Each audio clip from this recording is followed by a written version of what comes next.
嬉しい One, two, three, get sucked in my sheets これは現実、それか dream 混ざる蜜と濃厚なクリームつながる仕組みは辺と辺人との関係はエンドエン原点とゴー結ぶ点と点あとはセンスで決まる運命の運命 Left か right か前後左右 Move the brick Step up して解いてく trick Man, you gotta fight for your chick でももいるからできないピック時間はないぜ兄弟踏み外せば兄弟そんなショータイム登れるとこまで登ろうかい後戻りはできないこの後悔ビッグなハウスにビッグなカーがなくても案外引っかかる押したり引いたりして落とせる頂上目指してやつ射止める Yo Yo Yo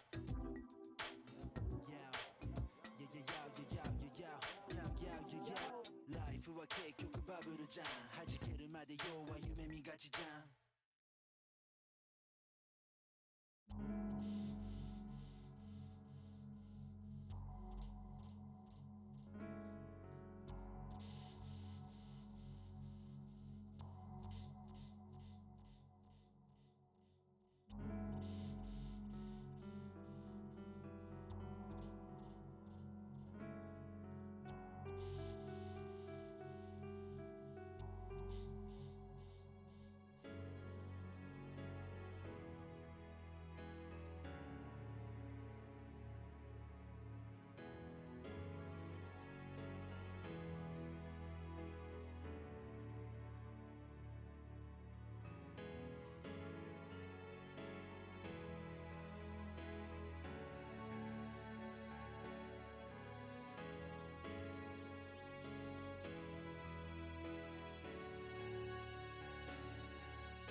Hello, good day, good evening, good riddance, whatever you're about to say to this shitty day, which just started for me. I'm, of course, the man who needs no introduction, joined by the man who does need an introduction. And what is Hey, this? 428 Shibuya Scramble, I guess. For some reason, Twitch doesn't have the name of the game set properly. I don't know why. probably because nobody's ever streamed it before. Oh, you'll be surprised. Plenty of people have streamed it, I Really? think. I mean, not a long time ago, but for a while it was never localized, I believe. Or maybe it has. I don't know. It was on the Wii for a while, I think. Was it Huh. localized then? I'm not sure. Who Is knows? that old? It was on the Wii originally on the Wii, and then it got ported to PC eventually and PS4. Let me check. 428 Shibuya Scramble, and it's a Yeah, pure I'm looking visual at it novel, so myself. not really the most popular genre. Doesn't really lend itself too well to. But we're doing it anyway. Oh, and there's one on the iOS as well.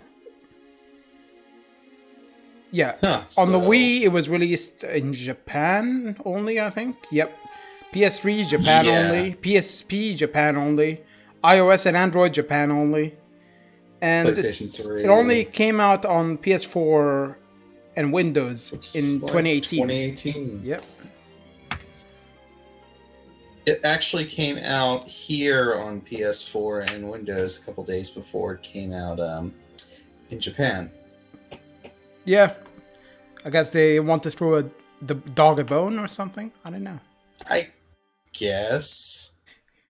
You've heard about the whole Final Fantasy VII remake being released earlier in Australia and Europe, physically, that is. Yeah, and then they are telling people not to spoil anything, and that really went well for Kingdom Hearts 3. It goes well for anything. The weird thing is, Yeah. one, in Australia, EB Games released Persona 5 The Royal earlier than they should have. And they were really open about it. They didn't care. Because they knew they were Uh-huh. going to close soon, so why not? But Right. Final Fantasy VII Remake, a lot of North Americans are complaining that they're getting it later than Europeans and Australians now. And I'm just thinking, welcome to how it has always been, but the other way around. Yeah, pretty much. Also, please don't spoil this game that came out literally like 21, 22 years ago. Well, to be We've been fair, they are changing a few things about it, so it's still going to follow the same overall like yeah, well, I storyline. mean, spoilers, I think one of your party members dies. Hey, anybody who hasn't played this 23-year-old game yet, I'm going And to let's be fair, even if no one has played Final Fantasy VII, like, and they're watching this, they would know she dies. Everyone knows she dies. This is like yeah, me not everyone. watching Star Wars and going, "Oh, Darth Vader is his father. Oh, what a Is spoiler!" Luke's father, yeah. I mean, his name is father in German, Yeah. so how fucking obvious can you make it? Oh, though I don't think Lucas did that intentionally. I don't think he's smart enough for that. I don't think he does anything intentionally, let's face it. No. Not that I watch any of the Star Wars, not that I want to watch any of the Star Wars, but yeah, that's just me. So, we started this game about, what was it, 3, 4 months ago? It's been a while. Yeah. We barely played anything, and we decided we are gonna restart it now. Yay, I think us. we I think we spent most of the time on a still screen bitching about Kingdom Hearts Oh 3. yes, yes, that happened. A lot of bitching on my part, which might end up happening again if you mention the word Ori to me. Don't fucking get me started on her. No, no. Ori was a fucking nightmare. Okay, let's start. New game. apparently this game has a Kanan crossover. Really? Yeah, the it was a Type Moon thing, but it wasn't really set in the Type Moon setting. Nasu and Takeuchi made it as kind of like a side project, but apparently there's a crossover with that in this.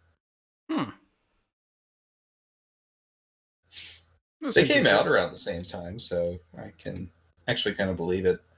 Yeah, I mean, a lot of stuff. To be fair, I haven't really played all that many pure visual novels before.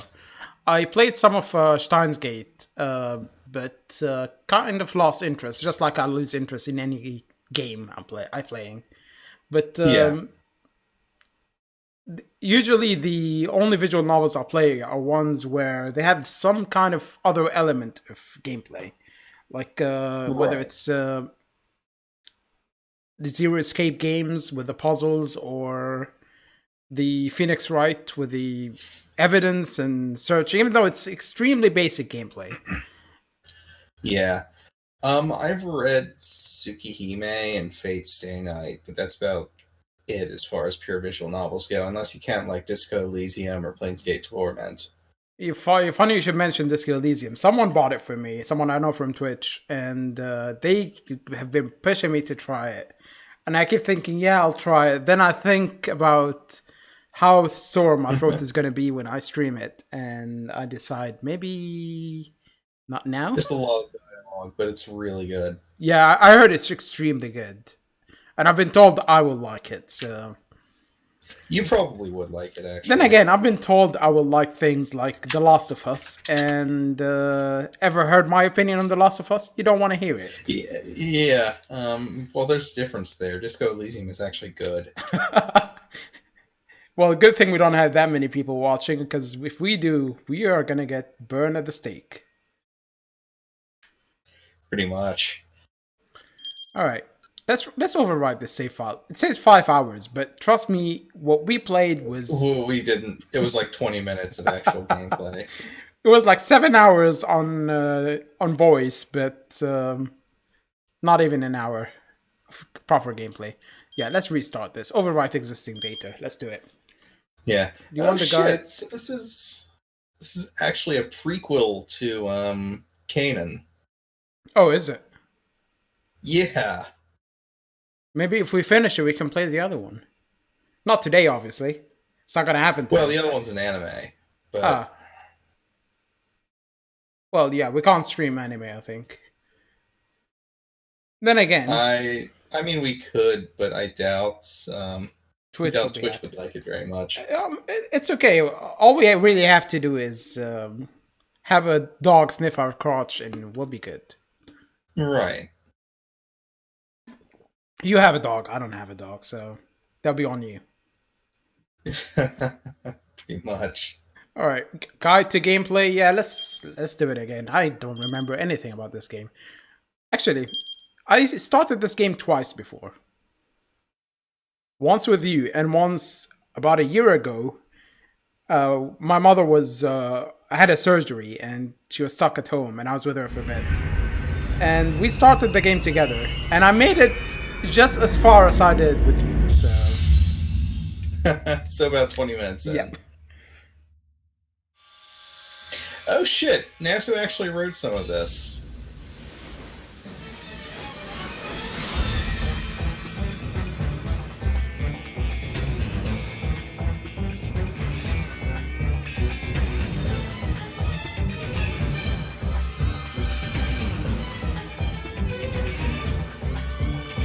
You think in a couple of years people will be watching old stuff and thinking how bizarre it is to find people walking next to each other?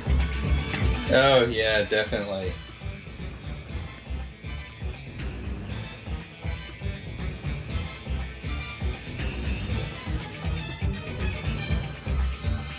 You know, when nature starts retaking the cities. Yeah, it'd be like a zombie apocalypse film or TV show. Pretty much. I love how people are saying Death Stranding predicted everything.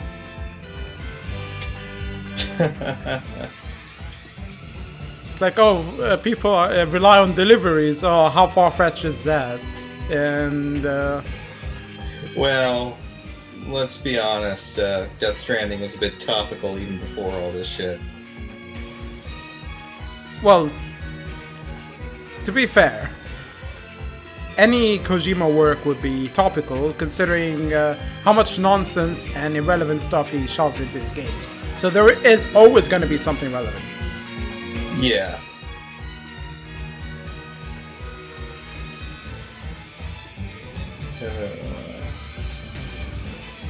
I love how nothing happens in this credits sequence. It's just showing you Tokyo. Yeah, pretty much. And then a massive penis. Okay, I think I kind of remember what's going on. Yeah, now, hostage because, situation.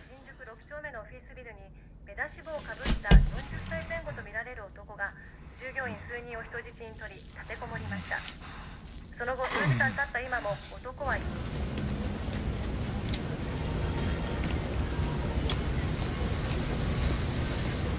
社員の話によりますと立てこもっている男は北島という男である可能性が高いとのことです。その男は以前からこのビル内のある企業との仕事上の取引があり金銭上のトラブルが絶えなかったということです。今回の立てこもりはそのトラブルに端を発したものではないかと語られています。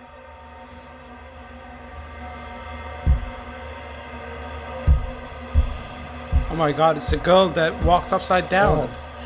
Oh my god, hi! How's it going, buddy?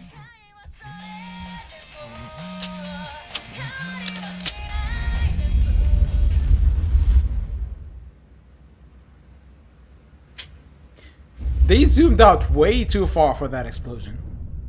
Yeah.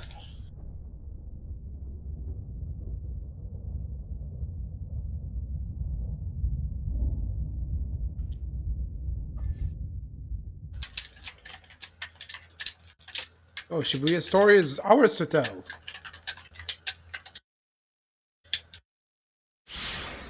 Will we be able to solve the mystery? Alright, so... You play through the game, the various mechanics will be explained. In This was 428... the we started with last time, wasn't it? Yep, well, not really much of an option, I think.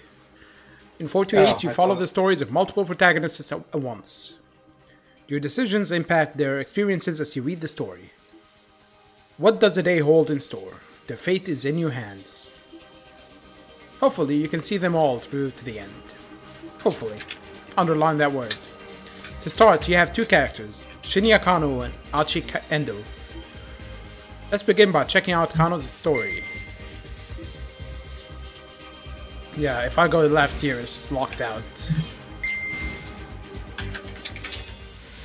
Alright, that kind of makes sense, I guess.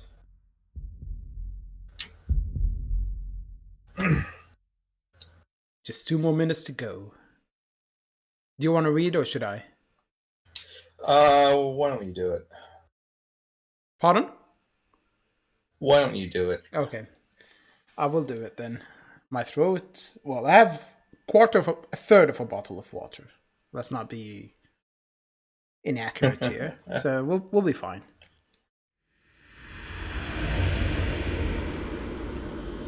Just 2 more minutes to go. Shinya Kano noted the time again on his watch, scowling at the slow creep of the second hand. And yeah, remember we mentioned how there is no second hand. Yeah, I remember that. The time was 9:58 a.m. And 3 seconds. Yep. Furrows of consternation increased his forehead. He wasn't nervous, but he knew better than to expect everything to go smoothly. Keeping a level head was proving rather difficult. There was no room for failure. Lives were on the line here.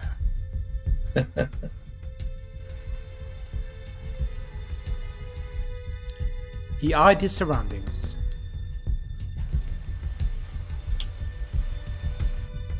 Was the perp really going to show up?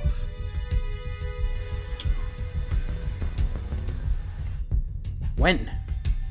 Where would he be coming from? How would he make his approach?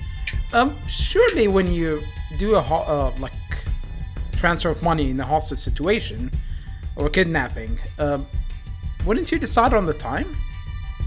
You would decide on the time, and usually there's like a dead drop or something. Yeah, and a location as well. So when is kind of a silly question. Where is kind of Yeah. half of a silly question. And how would, he's gonna make his approach anyway. He's just, whatever.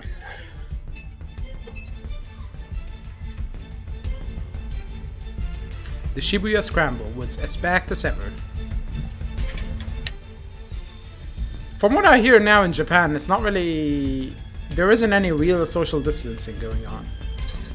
No, well, Japan, typically people go to work even if they're sick. They just wear this little face masks. Yeah. Fun times. A throng of people crossing this Right. way and that, blissfully unaware. Like, they're even more hardcore about, making it to work than the Americans are. Yeah.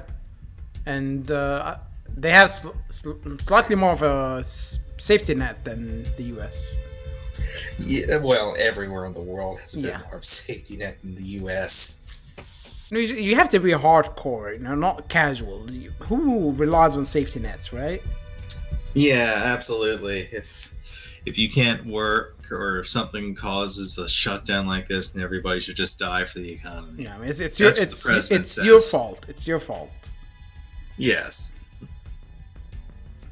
With the dozens of detectives hidden in its midst.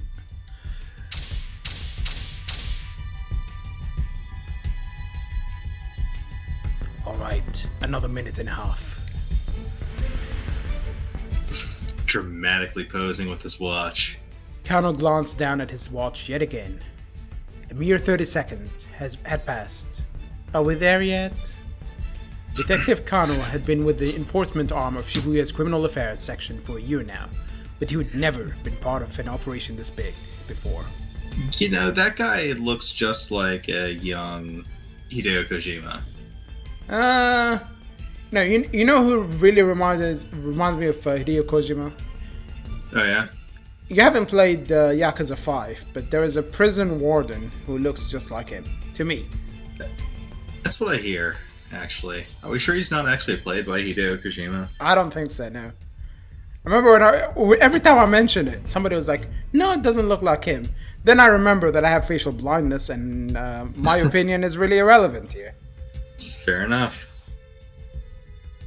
He eyed the young woman standing beside the statue up ahead. She was small enough to get lost in the crowd, and she carried a nondescript attaché case.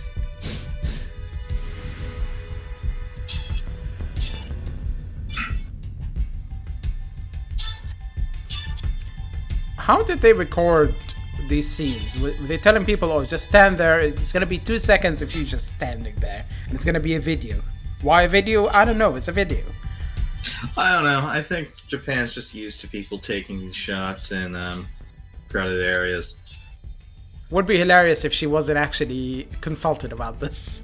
It's like, oh, she's carrying a case. Oh, you know what? Just Let's some put her in the kid carrying story. a case, yeah.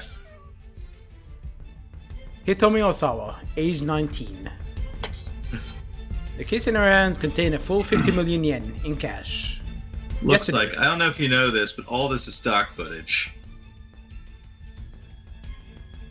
Would be interesting if it was. And it, Maria, that's the chick from Kanan.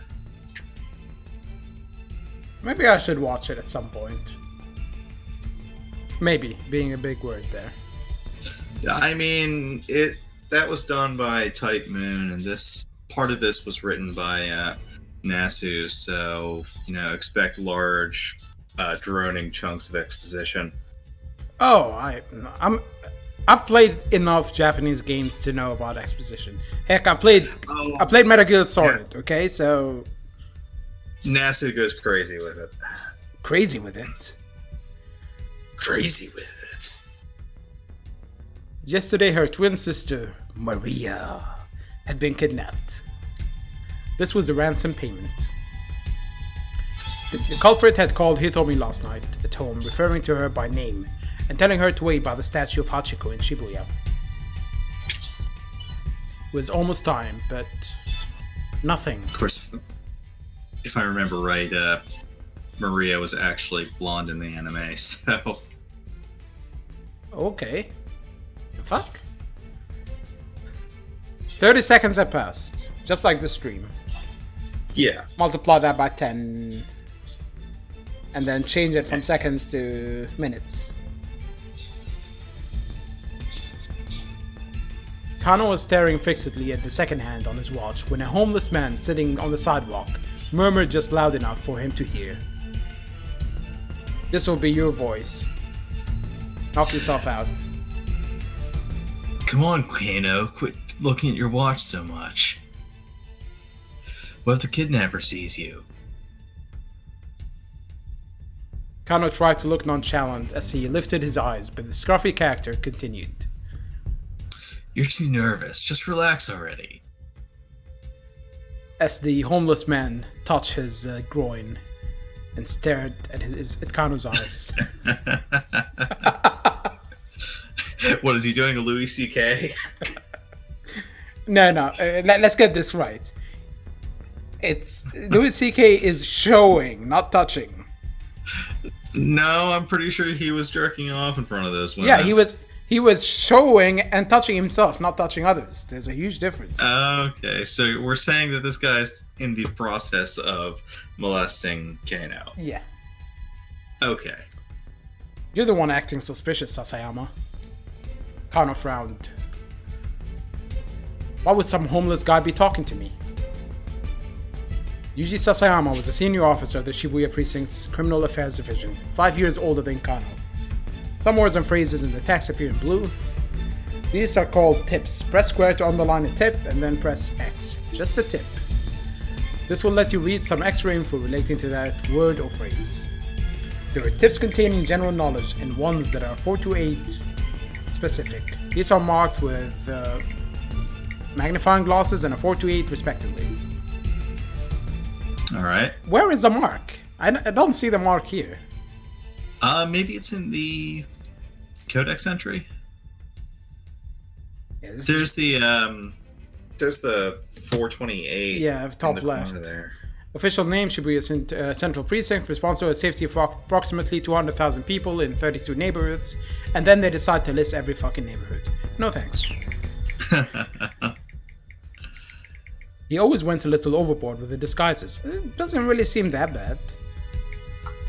I mean, like, if you want to stake something out, I guess a homeless guy would be the best. Yeah, I mean, it just looks like an not older, the best, but decent. An older L from Death Note. So. Yeah, I think we made that observation last time, didn't we? He claimed it was all part of the job, but word around the station was that he just liked playing dress up.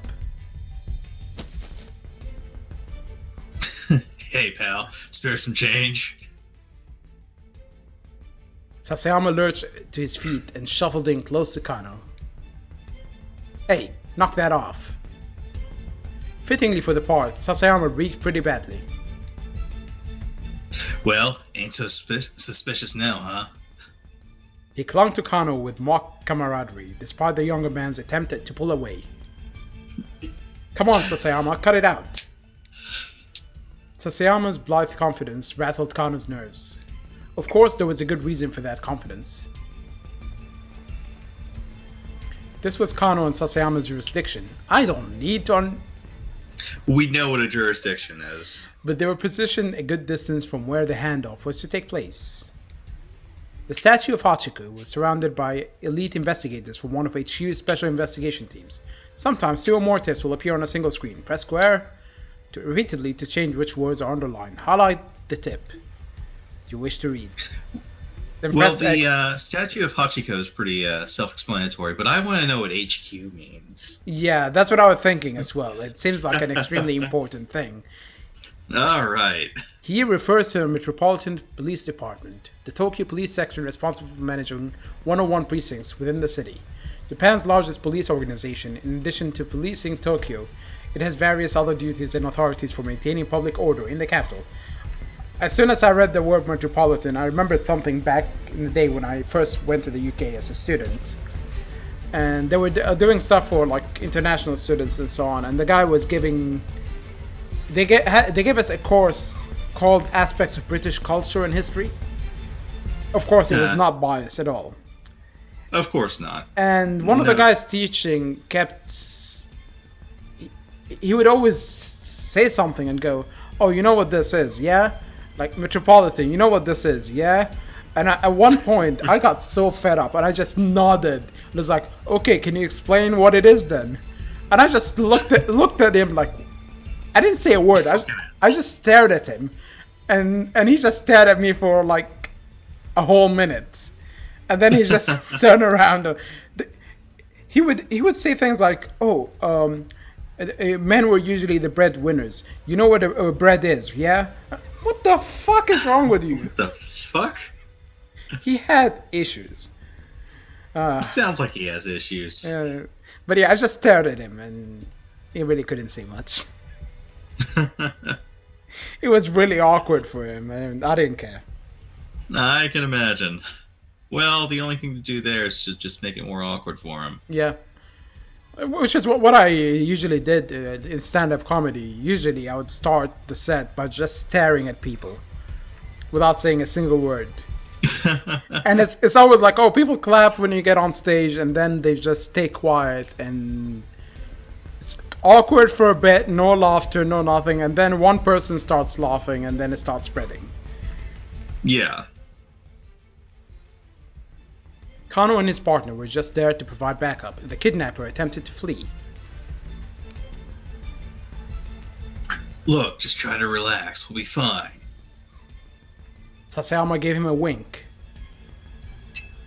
The wink and the relax... Nah. Sasayama's a little bit of a creeper. Yeah. As we will know in a few seconds. A moment later, the radio squawked in Kano's ear. "Alright everyone, it's time! Keep your eyes open!" The voice coming in through the earpiece was Koji Kuze, HQ's operations director. Until last year, he had been the Shibuya precinct's head detective and Kano's supervisor. "We don't know when the perp is going to make contact. Don't let your guard down." Kuze's low, gravely voice echoed in Kano's ear. Yeah, that's exactly how I describe that voice. That's the perfect voice for it. You don't sound too worried, Kuze. Kano winced at Sasayama's words. How could the man be so nonchalant? The appointed time had come and gone. Something should be happening.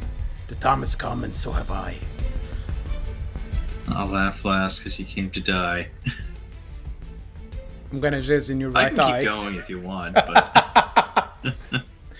Whap! Kano smacked himself in the thigh to release a little tension. Is he trying to get rid of an erection? Probably.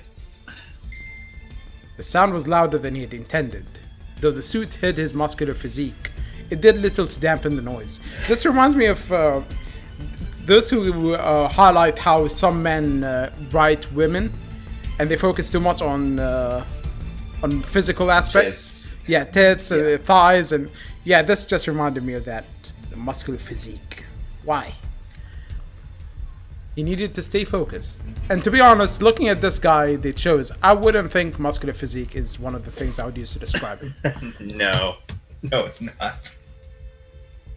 He might be called to action at any moment.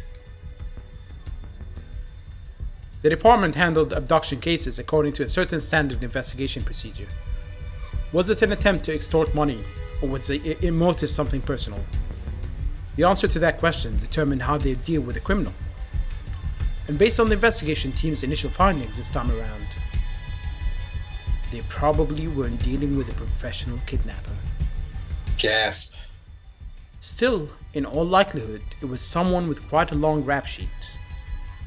Probably someone who knew their family, but so far they had few leads who might bear such a grudge. Out of interest, why is it called a rap sheet? I have no idea. Surely there is a reason. I'm sure there's a reason. Let me look it up. Rap sheet. A criminal record.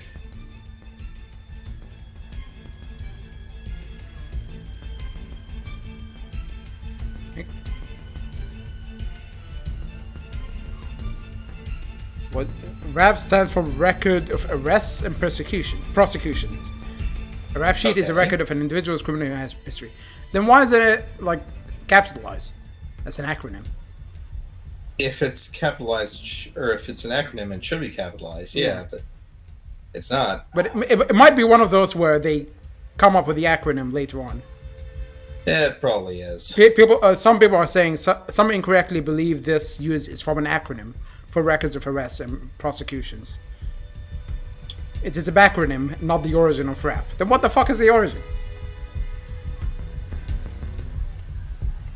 Which reminds me of one thing that pisses me off about Neo 2 is how they have shrapnel bombs. Which just pisses me off because shrapnel, the origin of the word is referring to a surname of a guy who was in the 18th century. He wouldn't be in Japan in the 16th century. It just doesn't... Never mind. That was another thing you looked up, huh?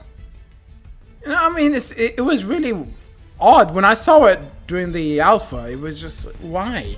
Because they changed... You know how in the first game, the armors, they call them Does, Hakama, and the other pieces. And in the second game, they translated them. So everything is a cuirass or greaves, yeah. Wow. So some of the things they translated, Sabatons. Yeah, it's a bit weird. It's really weird. With the situation so unclear, it's kind of weird when the translation kind of ignores the nuances and differences between things. I think it's because the first game was less localized because just the way they presented it. I wish they stuck to it because money they wasted on the voice acting, and I did say wasted, could have been spent elsewhere. Holy shit, the English voice acting is terrible in Neo 2. I can imagine. It's really bad. Like, Nobunaga's voice was... There's one bit where Nobunaga recites a poem in Japanese, and they swap to the Japanese voice acting where it's deep and, you know, has an impact. And then it swaps back to English where it's... And I just lost. Like, what the fuck is that? Anyway... With the situation so unclear, the plan was to apprehend whomever came to make the handoff on site. If the culprit ran with the money, there'd be no guarantee of the hostage's well-being. Still nothing. Is this you or me? I don't know. Oh, no, that's you. That was supposed to be me. Yeah. It would be easier if they gave us the person who's speaking. Yeah, or a different color. But they don't care about people streaming, that's for sure. Yeah. It's like some games decide to have stuff in every corner of the screen. So anyone streaming with a face cam is pretty much fucked. Yeah, pretty much. Sekiro was a pain to a lot of people because the bottom is all taken up by stuff. Yeah, I like to put like a Netflix window in a corner while I play something, and it's kind of a pain in the ass. Oh, Neo is even worse, I think. Top right is the compass, top left is health and other stuff. Bottom left is the shortcuts. Bottom right is your Amrita money and soul cores. So yeah. Which is funny. I went to an accessibility conference in London back in October. And I spoke to someone from Ubisoft. They're working on the Division, and they're mostly for accessibility stuff and audio direction and stuff like that. And I brought up the fact that I haven't really seen any game that lets you rearrange the UI. And the guy from Ubisoft just said, I hadn't thought anyone would want that. And I just thought, really? I'm pretty sure a lot of people would love a feature like this. Streamers. streamers, like even people with a visual impairment, where part of their field of vision is obscured by something, they would like to use another side of it. It's really odd that they don't let you do that. Or hell, like I said, I like to watch Netflix while I play something. Yeah, just let you drag UI elements. I don't care if this stuff is really in a bizarre arrangement, but if the player likes it, so what? Final Fantasy XIV does that. It lets you rearrange UI, which is good. Like, people have all kinds of different arrangements. Do. At least the ones I played. Yeah, like, really not many people, not many games let you do that. I don't know why.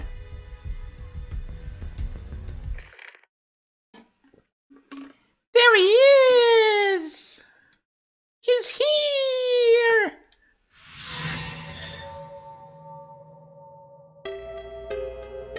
Kuzi broke in, his voice spiking into an excited chirp. Well, that was actually a accurate voice for that then. Yeah. Kuzi's particular vocal quirk. Whenever he gets overly flustered, excited, or panicked, he slips into a childish register, prone to babbling and pitching his voice. Subject is a young male in his 20s, wearing a bandana and an orange hoodie. Kuzi, normally calm and stoic, is now squawking like an excited child. Whee! That only happened when he got particularly worked up. Kano and Sasayama steeled themselves. Oh, did I ever tell you that I had ever since I moved to this flat for 2 years ago, every week I get a magazine or something like that for a travel agency. It's intended to be sent to a travel agency, and I don't know why it's being sent to me. But I tried returning to sender, I tried looking for a phone number to call people, nothing. And I got one this week too, despite the lockdown. Now, who the fuck would want a travel agency magazine under this lockdown? As it turns out, a ton of people do. At least in the United I'm pretty States. sure every travel agency is closed now, or just not really working. I know airports are pretty much shut down now. Yeah, it's really weird. It's just spam. But I've decided to start keeping them in case I run out of toilet paper. Yeah, fair enough. Yeah, good for that. Yep. They can see the subject now. A 20-something male nonchalantly approached Hitomi to talk to her. Alright, people! Be ready to grab this guy! Ho ho ho! So our voice for Kuze is now Mickey Mouse. Yeah. Kuze was stationed in the mobile command center, not far from the intersection, keeping tabs on the situation via video surveillance from the camera team. Yeah, this is exactly how I stared at that lecture I was telling you about. The young man started speaking enthusiastically to Hitomi. The detectives watched, uncertain. Was this really the kidnapper? Decisions. You'll encounter selections like these during the story. These choices will change the lives of other people, in addition to changing your own fate. Use the D-pad to make your choice and press X. The current choice will not impact you or any of the other protagonists. So that was last time we chose. That's got to be him. But they also said that this choice doesn't really, game won't really give a fuck. So should we pick B?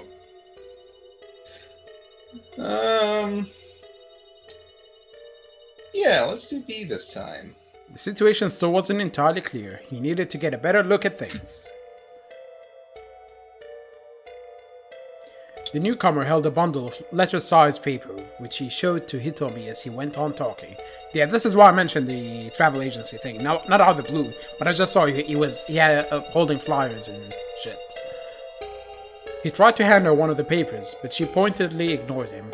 This is more than ignored him. She's just acting like he doesn't exist. She is staring like directly through the camera. Yeah. Into our soul. And questioning our choice of game. Undeterred, the man kept trying to force it off on her. Hitomi refused to respond, becoming as motionless as the statue of Hachiko behind her. Until finally the man gave up and walked away. And then she started singing, "When you walk away, you don't hear me say, please, oh baby, don't go." Guess it wasn't him. Oh, I guess it was Kano. I don't think so, no. It probably was you. I don't know. Kano I felt have no idea. They should just have colors to change it. I don't know. Kano felt the tension of the moment linger in his spine. Guy must have been hitting on her. Oh, that's you. Guy must have been hitting on her. What does hitting on her mean? Succeeding at meeting someone on the fly like this takes a special knack. Looks are also important. Also important, not extremely important. Sometimes, of course, the person trying to get your attention out of nowhere is just trying to make a sales pitch for a product or a nearby establishment. At first glance, it isn't always easy to tell the difference. Really? Between a sales pitch and hitting on somebody? I don't know. I remember one time I had a doctor's appointment which took ages, and I took the train back. I got off the train. I was in a rush because I had to go back, get changed, and then had another meeting at work.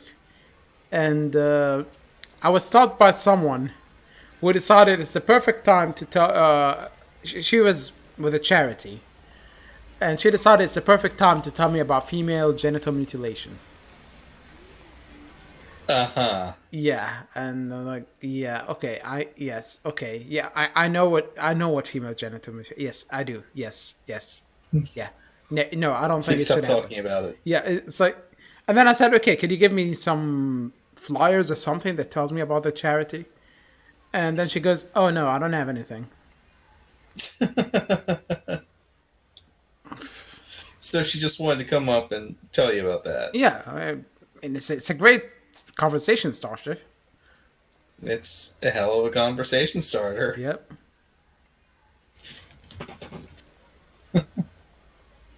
That's still you. Oh, is it? Guy must have been hitting on her. I mean, she is pretty cute and all. He had a point. She's also 19. Though, of course. Something in Sasayama's voice made Kano brace himself. She's got nothing on my Mi-chan. And the music starts. Mi-chan was Sasayama's wife. She got him married. Still can't believe this guy's married. I don't know. We haven't seen his wife yet, so... Let me tell you, Kano, married life is the best. Is it? And that still looks photoshopped to me. It's like they put one person over the other. They probably did. Not as bad as the Photoshop look that they had in the Witcher series, but it's close. You gotta hurry up and give it a try for yourself. Give it a try. That's not how anyone would describe marriage. It's like, give it a shot. You know, if it fails, give it a shot. If it fails, it's no big deal. This was Sasayama's favorite topic lately, and Kano was getting more and more fed up with it. This is just like people going, oh, when are you having kids? You should have kids. It's the greatest joy in life. And I'm glad because now they shut up about that when they realize they're stuck with their kids at home. Yeah. Kids are great when you can send them off for, like, most of the day. Hold on a second. This is really weird. My Streamlabs is telling me the time I've been live, but it's showing minus 10 minutes. Now it's counting to 0 again? I don't know. That's weird. I don't think I've ever seen it do that. Not that I always look at it, but...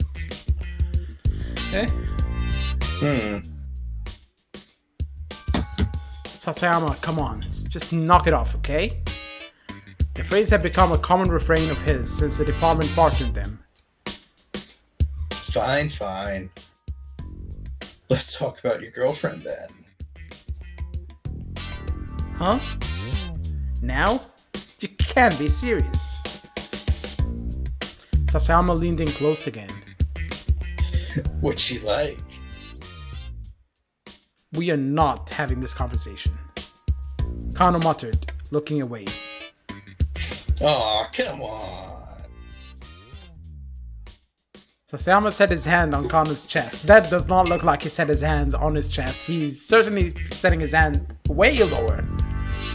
He's still playing the homeless troublemaker. Staring intently at that guy's lips. Yeah, and with that facial reaction, he's not touching his chest. He's not touching his chest. They are partners in more ways than one. Yes. Show me your phone.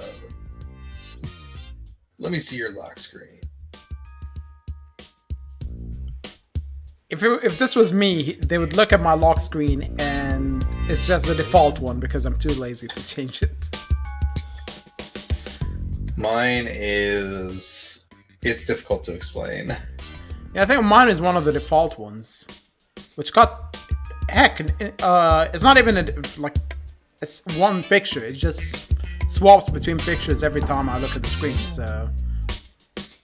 There is literally nothing there. Huh? I'll see if I can find mine. Sasayama paused for the phone.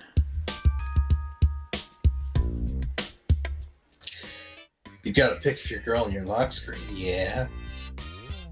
I do not. But he did. It was scary how on the mark Sasayama's instincts were. Hey, cut it out. We're in the middle of an investigation.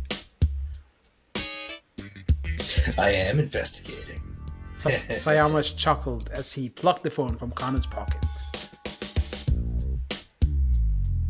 His face scrunched up with astonishment as he looked at the lock screen. Their facial expressions are almost as good as our voice acting. Yeah, I know. The heck's this? It's not... Ain't this Masami Nagahama? A national star tends to play the heroine on national morning soap operas or in national historical dramas. Her songs have been a series of national hits. She's even slated to host the year-end national singing competition program. Everything about her is national. Yeah. She's a national list. She's a national treasure. Or as what Chris Rock put it, that's community titty.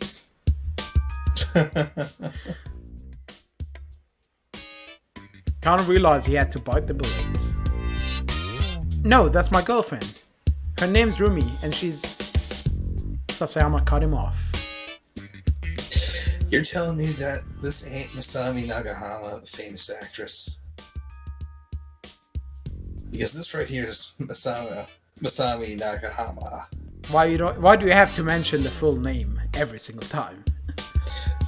Because he... Fuck, I don't know. I mean, I thought most idols would have like a shorter name or something. Four letters, like maximum. Yeah. No, maximum is not 4 letters. Like I said. You sly old dog. Trying to make like you're dating Masami. Oh, Jesus Christ. Masami Nagahama. Masami Jesus Christ. Masami Jesus Christ. Yes, that's her name now. I guess Rumi does kind of look like her. Sasayama let out a huff. For real? You really think I'm going to fall for that? There's nothing to fall for, I swear. Sasayama scowled, unconvinced. Alright, then why don't you marry her? What the I hate people who are nosy at work. I really hate them. Yeah, That's why I don't work with people. Yeah, exactly. I remember, like one guy, he was kind of mentoring me on my first job, and he loved asking questions. At one point, he went, "Oh, what car do you drive? Once you're off work?" And I looked at him straight in the eye, and I said, "I have two." And he said, "Oh, what are they?" I said, "A pair of Adidas." And then he stopped asking these questions because the guy is really annoying, and he's one of those people. He asks you questions not for just for a conversation or anything. No, he keeps record of it in his mind and then shares that information with everyone else. Right. Like the worst kind of person. I just sent you my lock screen on Discord. Let me have a look.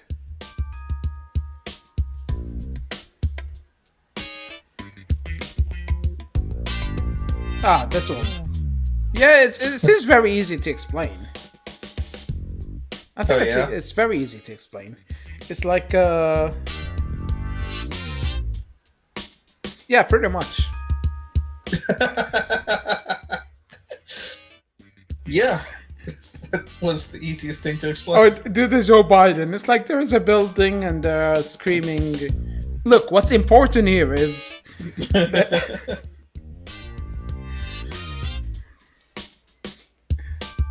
Connor stammered, but he had no answer. What do you mean he have no... Well, yeah, to be fair, what would you say to someone who goes, "Oh, why don't you marry her then?" Like, because I don't feel like it? Because we're not quite there yet, you piece of shit. He smells like one, so... The truth was, he would have happily married her already. But there were obstacles that needed to be overcome. Like, her angry ex-boyfriend, and the fact that they weren't actually dating. Other than that, it was all fine. All good. Who is this? Okay, that's you. Okay, playtime's over. Let's focus on the job. Sasama handed back Kano's phone and turned his gaze back to Hitomi. Kano let out a quick, uneasy sigh. But his shoulders did feel looser. Maybe because Sasayama has been giving him a hand job under the camera, trying to relieve a bit of the tension. Maybe he should be grateful.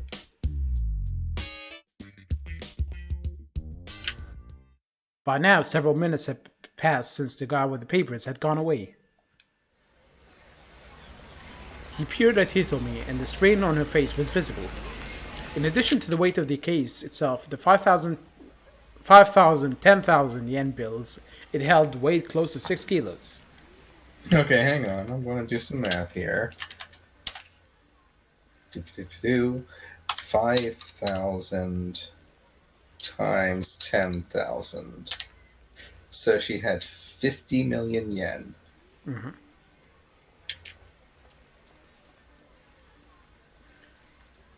Her slender arms must have been getting tired. Still, she refused to set the case down. She wasn't taking any chances with her sister's life. The kidnapping case had begun the day before, at around 7 p.m.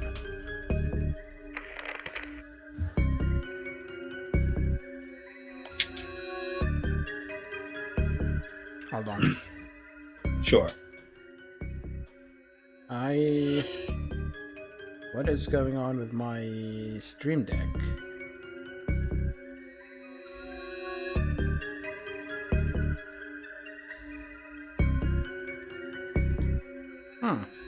Let me disconnect it and connect it back again. Alright. Not the stream, just the Stream Deck I'm using for hotkeys. Apparently this is a trilogy. Actually, now that you mention it, I might have read that years and years ago. I can't find what the series is. Like, I know the anime I was talking about is kind of like a sequel to it, but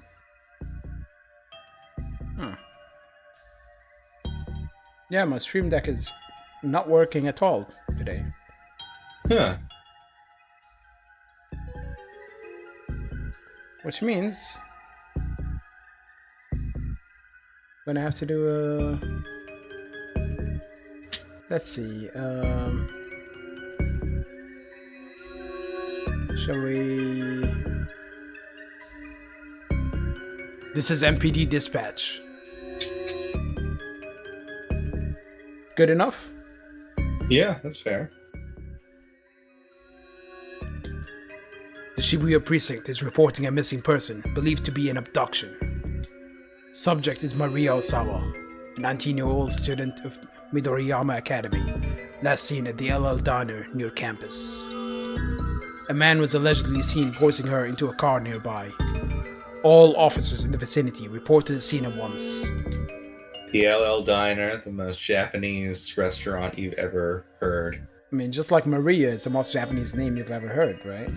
Yeah. Well, like I said, in the anime, she's blonde. Just like her sister, then.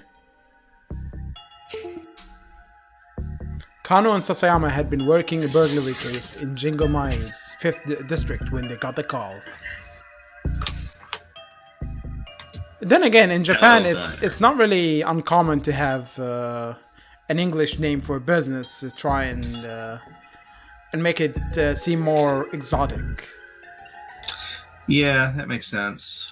I mean, it's the same with video game characters like Final Fantasy, Cloud,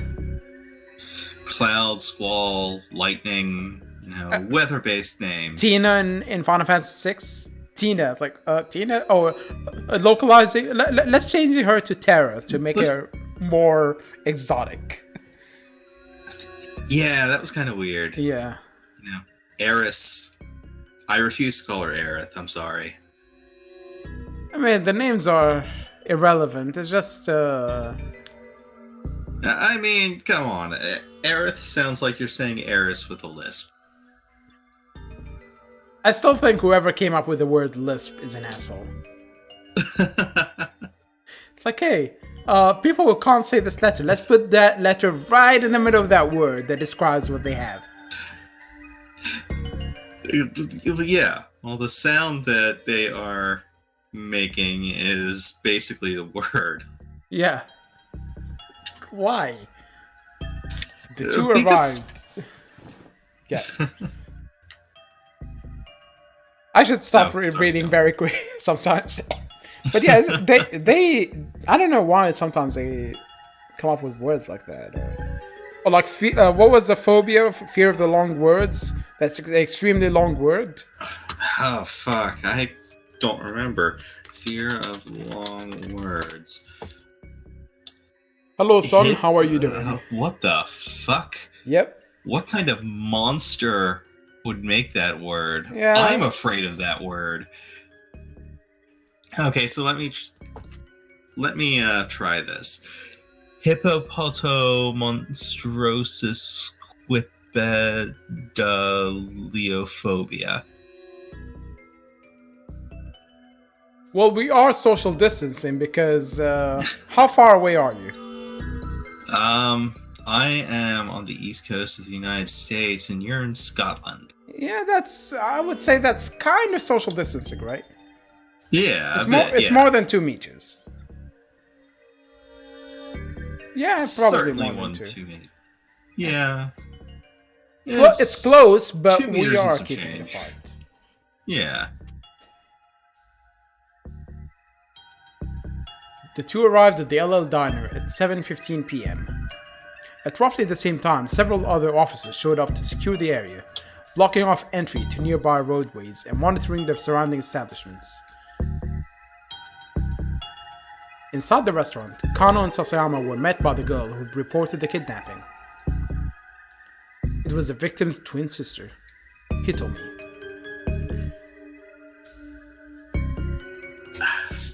Who's this? Okay. Could you tell us about when Maria was taken, starting from the very beginning? Kano said, keeping his voice low.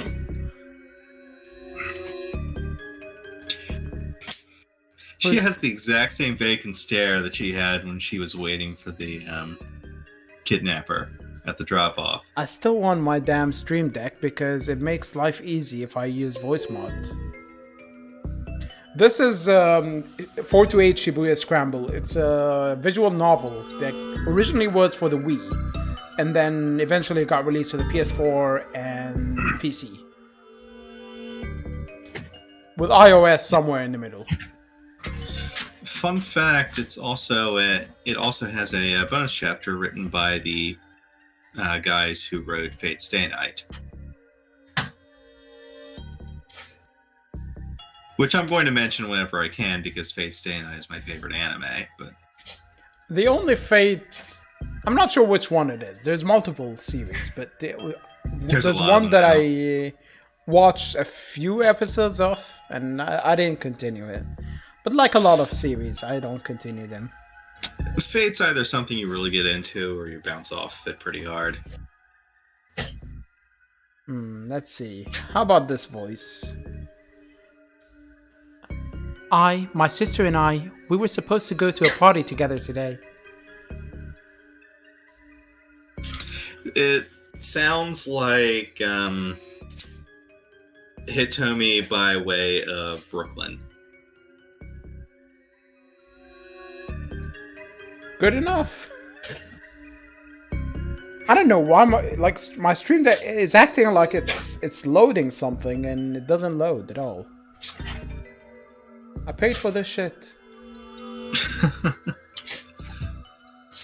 Sounds like you got robbed. No, like I've had it for a while without any issues, but now it's suddenly not working. Might have to restart eventually, but not during the stream. Once I'm done with this. He told me it was trembling. Her voice hoarse. No, the one thing I hate about it. Restarting this game again. No, we're not restarting the game.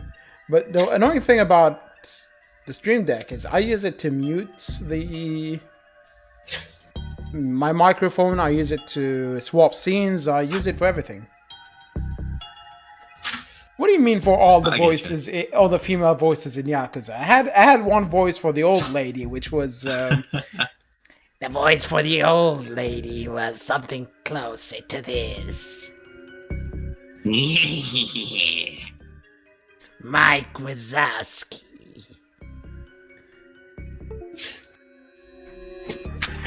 It's time for supper. Hang on a sec. Was that sound a creepy old lady ghost running behind you?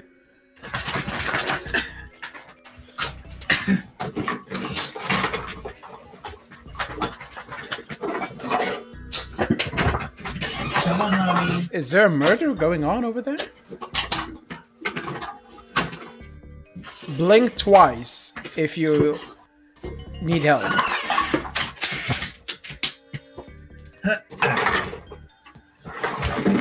You might be blinking, but I have no fucking clue. No, that was my dog wanting to go out. Oh. She likes to climb over everything on the way to going out. I'm still pissed off at this Stream Deck. I am really upset at it. Oh, could be that the USB is a bit... The USB port is messed up. Could be because my laptop is... If I were to make a guess, I'd say it's because the USB port is fucked up. Possibly, yeah. I mean, initially it was showing the icons I had set up, and then all of a sudden it's not showing anything. And it's just showing the Elgato logo. Damn it, Elgato. How dare they? Because I have voice mod up, and if I want to swap voices, I'll need to press on the voice, use it, and then swap back to the one without voices. Whereas if I use a Stream Deck, I can just press one button, toggle. That's it. Oh well. He told me he was trembling, her voice hoarse, because she's been trying to do multiple voices without the Stream Deck.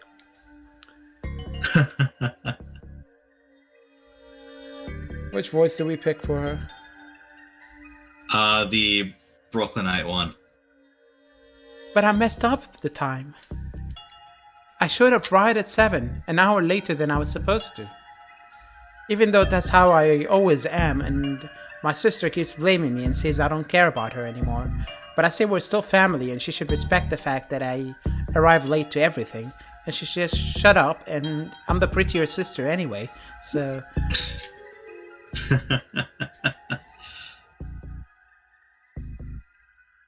And you can tell they're looking at her and judging the fact that she arrives an hour late. Yeah. You can see it in their eyes. Especially Sasayama there. Yep. So Maria had gone alone to the party, a mixture for locals and exchange students. I must highlight the fact that we're not talking about Mixer, the competitor to Twitch, which Twitch is of course a far superior platform, and I'm not saying this because we are currently on Twitch, okay? Sasayama, who somehow grew his hair like 3 sizes more in the time between this and his undercover up. You are familiar with wigs, right? I am. I just assumed that he wasn't wearing one. Because Leon over there, he obviously has the same hair. Well, one of them is doing a cosplay of L, the other is not, so... No, fair. The other's just modeled his entire identity around Leon S. Kennedy. Yep. He told me arriving late had showed up just in time to glance out through the restaurant window and see her sister getting shoved into a car. To which she... Super great timing there. Yeah. She described the vehicle as a blue station wagon of Japanese make.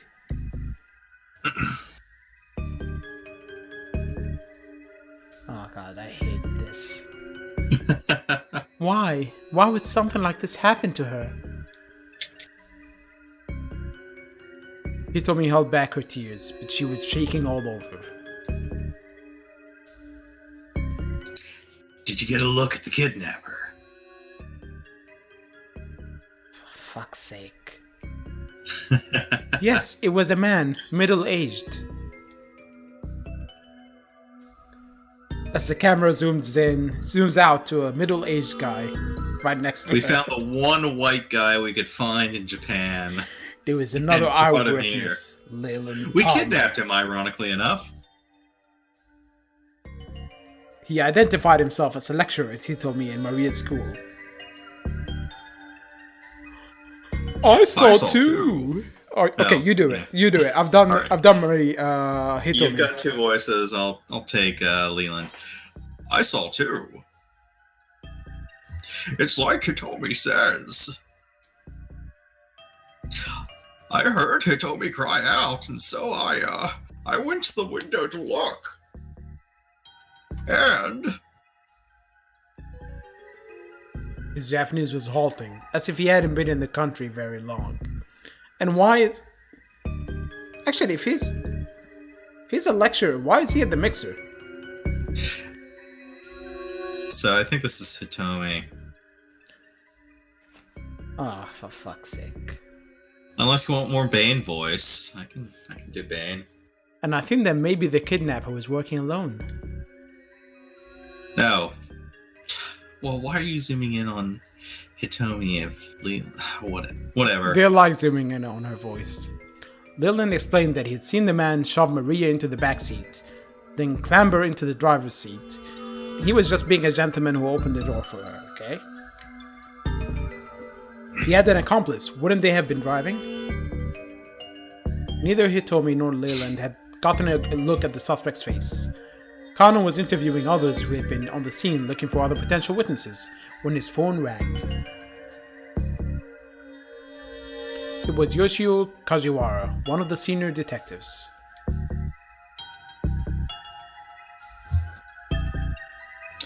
We've set up a task force for the investigation. Get back to the station once you have a handle on the situation there.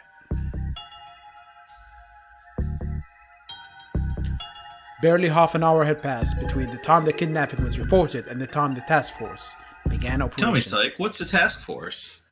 Oh, The task force is roughly 150 people are working on the case in the Shibuya Precinct conference room. The main force at work is HQ's first special investigation unit. Additionally, weather detective session, a riot squad, and investigation from neighboring precincts have been assembled. Do I need to go over that again? Oh. When Kano and Sasayama got back to the precinct station, Kuze had already arrived from HQ. He informed them that a response team had been formed to investigate the victim's home. Kano could feel a peculiar tension in the air, and familiar MPD detectives scurried to and fro around the Shibuya offices. He pulled one of them aside to get a quick update. An hour had now passed since the kidnapping. There had been one new development. The perpetrator had made a threatening call to the victim's home. He said the following. Okay, let me pick a good voice for this guy. Damn it. If only I had all my shortcuts. It's a real pain to navigate. Especially since I use a touchpad. No, I get you. I have a voice in mind, but where is it?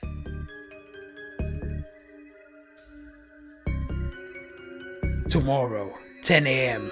by Hachiku in Shibuya. Have the sister Hitomi bring 50 million yen. If not, the girl's life is forfeit. Good enough? Forgot about that guy just standing there Banana. eating a banana. Yeah, I really would love it if at the end of the game is the banana salesman who is the culprit. Kajiwara. Look at this. What was that? Oh, look at the guy next to him just having his drink of coffee, eating a burrito. And you can tell the guy in the back there, behind Kano, is the guy bringing the coffee and everything. That's why he's the only one moving. These guys aren't actually being paid. They just don't give a shit. No, look at the binder he is holding. It only has a big picture of the... of the chick, yeah. I'm not even sure if that's the sister who got kidnapped or the sister who is... I don't know. We haven't seen Maria. We haven't seen her yet. But like the rest is empty. it It doesn't look like there's anything there. Or maybe it's just light. I don't know. I can see some writing on it, but I don't think it's actually says anything. I don't think that's even actually Maria. Like I said, when I've seen in the anime, she's blonde. Maybe at the end of the game we find out that these are not actually bananas but plantains. Oh shit, that would be a twist. Yep, it'd be the real twist in the game. Kajiwara from the precinct was put on the response team along with the detectives from elsewhere who'd received special training in abduction cases. Normally, a local precinct detective wouldn't have gone undercover in a victim's home. Kuze, however, had decided that having a knowledgeable local was crucial and had sent Kajiwara along. The detectives disguised themselves as delivery people and movers to make their way inside without arousing suspicion, even though no one actually moves anything at 10 p.m., but we're gonna pretend that's the case. Yeah. Oh, it wasn't actually 10 p.m., it was 8:30 p.m. It was 8:30. Yeah, I mean, it's not that extreme. I mean, most leasing offices have you out by 5, and most delivery services stop delivering at around 8 or so. So that's all. Unless we're talking to like a warehouse, in which case, maybe this house is a warehouse. We don't know. Maybe it's a whorehouse. Who knows? Could be. Did you hear about what was it? Boober Eats, where strippers deliver food. Have you read about that? Yeah, I did actually. Strip clubs are actually having delivery strippers. What is the world gonna look like after this pandemic? If there is an after. What the fuck is the world going to look like in about a month, man? I don't. And this is spiraling. It's really weird. Like, how many people do you think will lose it and end up murdering someone during the lockdown? Oh, more. Honestly, I'm trying to come up with a number, but my mind keeps going. More than that. More than that. I mean, it really wouldn't be surprising if it happens. If it goes on too long, we're going to get riots because people are going to be running out of money because they're not working, but they still have to pay bills and shit. Yeah, And, especially in some countries where, there isn't really. Yeah, in third world countries like the United States of America, we have we're going to have people who are living paycheck to paycheck. Well, wasn't that already the case though? Well, yeah, but now they don't actually have the money to pay this month's rent because they're living paycheck to paycheck. Fair. I mean, some countries have even put a lockdown on areas in specific towns, like one neighborhood no one comes in or out or something like that. I've been hearing more and more about this kind of thing in different countries, which is kind of yeah. I ended up resubscribing to Amazon Prime because they have the Prime Now service, which delivers groceries to you. I looked and I was like, hey, there is bread flour. That's what I want. That's why I'm going to resubscribe. Yeah, that's what it took me to resubscribe to Amazon. Flour. I added it to my cart. They lowered the minimum. For a while, they had the minimum be, I think, 20. $25, I think. Yeah, 20 over here, and then you have to pay £5 for delivery. $20 American dollar each. $25 American dollar each. And I think they raised it now to 40, so you avoid paying or something like that. And jeez. Yeah, initially here you didn't pay for delivery, and it could have been any amount, but yeah, they changed it very quickly when people, I guess, they started abusing it. Of course, not me, but anyway. I put the stuff in the cart and I was like, you know what? Let's add more to my shopping cart. Then I went to checkout and this is what it said. Let's see. Prime Now. God damn it. I hate it when the notification pops up just when you're trying to use the phone. Yep. No delivery windows are available. No delivery windows for today or tomorrow are currently available. New delivery windows are released throughout the day, and I've been checking every day, and now they ran out of the bread flour, so fuck them. Yeah, pretty much. I might have to actually go down to get bread flour at some point, and it's not gonna be fun. I mean, I have plain flour and 250 grams of bread flour, which means it's just enough to make cinnamon buns. Yeah. So I should save it. So it's the last thing before I kick the bucket in this lockdown. Right. Well, the last thing before you die, literally. Yeah, I mean, something with cinnamon sounds like a good idea. Yeah. Kind of does. The response team had come prepared to run a trace if the kidnapper contacted the family a second time. But there were no further calls. Not even a booty call. Oh no. Fade to black.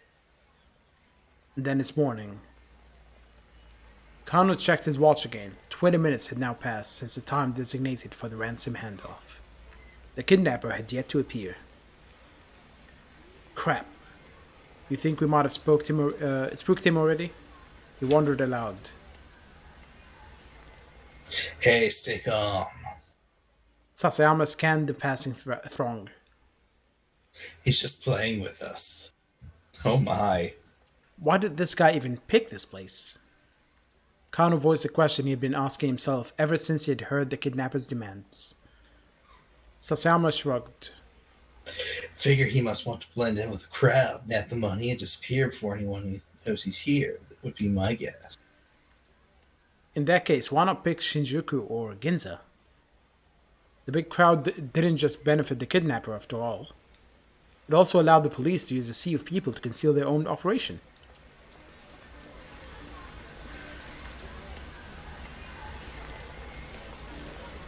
Right now, there were 50 detectives stationed within a 50-meter radius of where Hitomi stood. The kidnapper would be taking a major risk if his plan was to nab the ransom money and run. That's what bothered Kano. Any criminal with half a brain would know better than to do a handoff in front of Hachiko. You're overthinking things, pal. No, I'm just thinking things. Sasayama grumbled. No, I'm not. Kano reached into his pocket and pulled out his notepad, the Dick Dictum. This was Kano's Dick Diary. Dick Diary, holy shit. Dear Diary, today,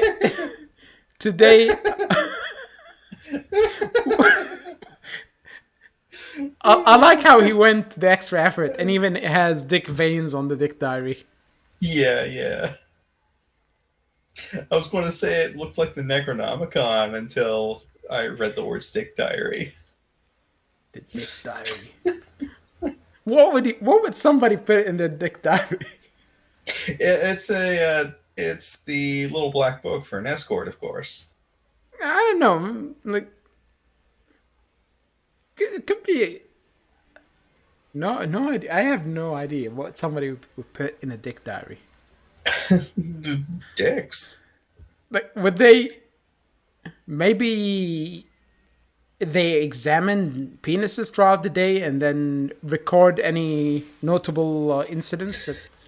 Look, if you're a girl on the internet, you get a ton of dick pics. A ton? Like, you mean like hundreds by the day? 100 of tons. Yes. Hundreds of tons of dick pics by the day.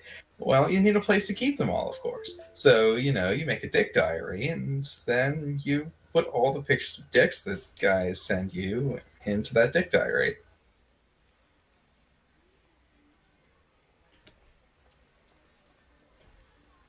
You mean there is a Dick Diary? My voice is back because I plugged it in after unplugging it for a while and it's working again. Great. I think. Yeah, Stream Deck is back. Do people still use diaries? I don't know. To be honest, I never really kept one much myself. I remember I had one, like, every school year we'd have one, and I never wrote anything in it. And the school diary where you're meant to write homeworks in, I made sure never to write anything down there. And it drove teachers and the principal mad, because they wanted me to write down what homework we were assigned, and it was I never understood why they wanted to force you to keep that record. If you've done your homework with no issues in the past, who the fuck cares? I don't fucking know. I remember they called the principal at some point, and he came down and they said, "Oh, he doesn't write in his homework diary." And I just looked at him and said, "Well, have I ever not done homework for you?" No. Like, so what's the problem here?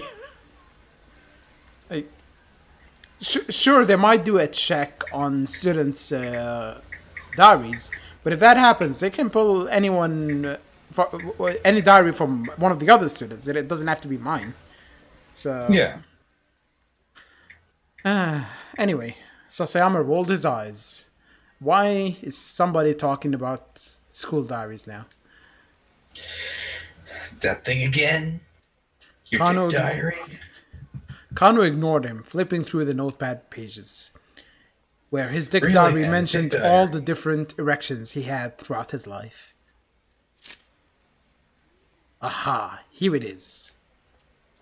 Number dictum. Dick Dictum, number 89. The more irrelevant something seems, the more relevant it's bound to be. Just like the banana in every scene.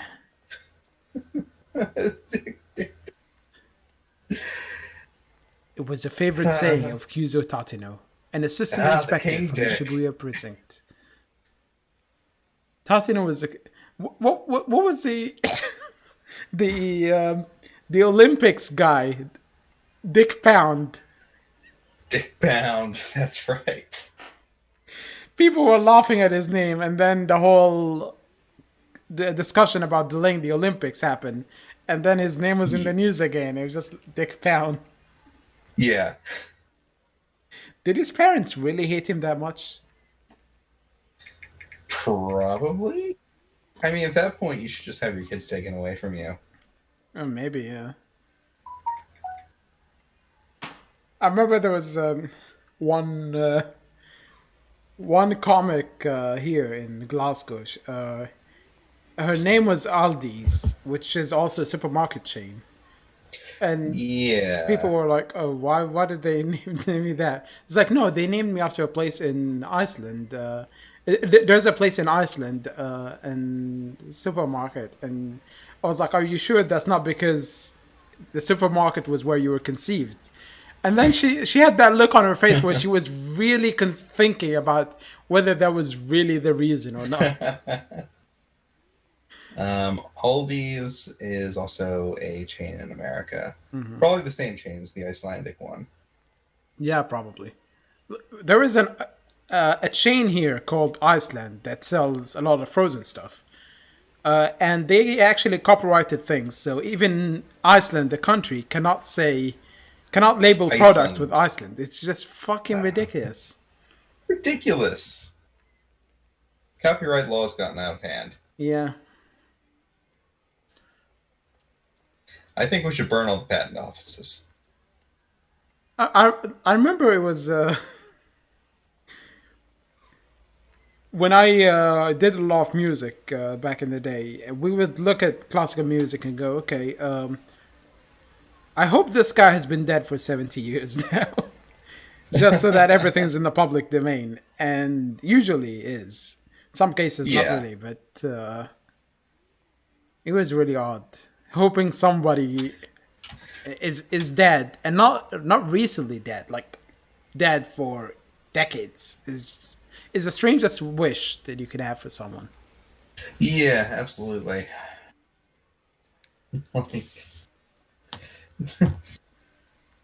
Actually, come to think, Lord of the Rings should be entering public domain pretty soon, so shouldn't it? I don't know. Maybe they're well, some of the books were only published much later after Tolkien's death, so maybe not. I don't know how it works. I don't know. It's a really good question, actually. And if you die, but your work is only published like 10 years later, do they count from the time you died or the time it was originally published? I think it's after death. I don't know. Just to say this out loud, put this out there. This stream, feel free to download it and share it. You don't have to wait 70 years for me to die. Yeah, we don't care. For the current operation, he had been placed in charge of Hitomi's personal safety. He was in a position to defend her as soon as the ransom had been handed off. Of course, Hitomi hadn't been informed of how much protection she was under. There was a risk that if she acted too secure, it might alert the kidnapper. Isn't it a crime in some countries not to tell a woman how much protection you're using? I think so, yeah. I think Tateno has the right idea. Maybe. I mean, he's a great detective. Sasayama snorted quietly. Don't get me wrong. But do you know how many irrelevant things there are to consider? Again, Kano ignored him. It didn't matter if nobody else understood. Kano had faith in Tateno as both a detective and as an individual. He had first witnessed Tateno's brilliance during a standoff at a financial company 3 years earlier. A man had shot himself in an office, splashing gasoline everywhere and threatening to set the place ablaze. While the others hesitated, Tateno unflinchingly doused himself with gasoline and strode into the building, where he managed to talk the man down and secure the scene. At the end of the game, the plot twist is that wasn't gasoline, it was just urine. The others had been awestruck by Talteno's actions, and Kano, who at the time had been content to be a run-of-the-mill policeman, had found it quite inspiring.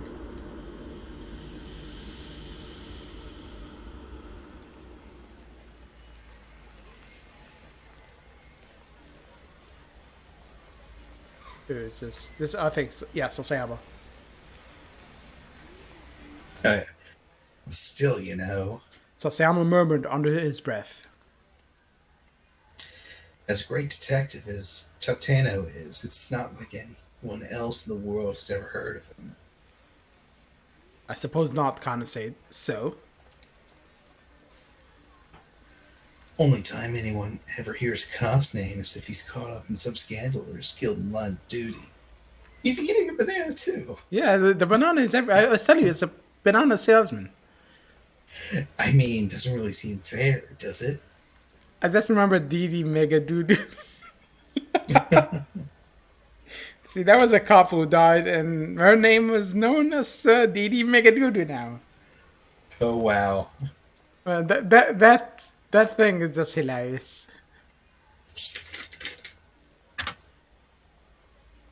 Kano just shrugged. It was a strange definition of unfair, really. I mean, you've got celebrity chefs and celebrity hairdressers and stuff. So how come no celebrity gumshoes, you know? Look, please. Can you just focus on what we're doing here?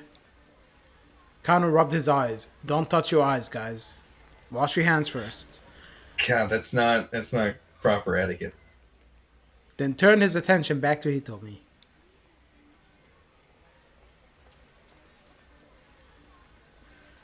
I think the first one is you. Oh yeah. What's the matter? Didn't sleep? Not enough, I guess. Did you eat? Didn't have time. Between bringing in supplies for the base of operations, readying the team's vehicles, photocopying hundreds of documents, and various other tasks, Kano had barely slept the previous night, and hadn't gotten a meal in either. What have you been doing? Sasayama puffed out his chest. Saving up my energy for today. Yeah, you need a lot of energy to stand around. Kano gave a wry chuckle at his partner's lack of shame. There he is! Yeah, he swaps from Mickey Mouse to something else. I don't know. Whatever it is. Neutral voice to Mickey Mouse. Oh, yeah! Tuesday's voice chirped suddenly through Kano's earpiece. A man in his 20s wearing a sleeveless red jacket. He's carrying a garbage bag.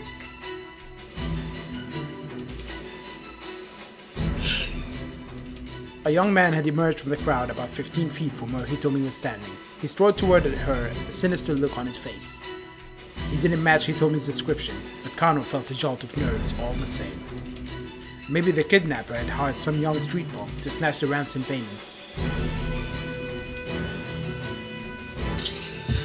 That our guy? What do you think, Kano? Sasayama whispered. Yeah, I think it's gotta be. That was it. Kano swallowed the lump in his throat from sucking off Sasayama.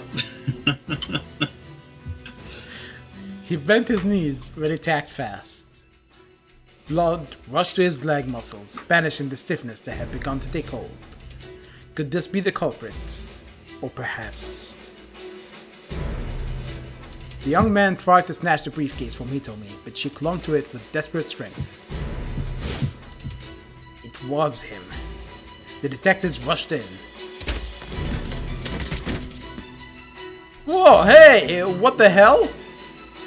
The young man cried out frantically and tried to dart away, but the officers closed in, forcing him bodily to the ground. Target secured! Target secured!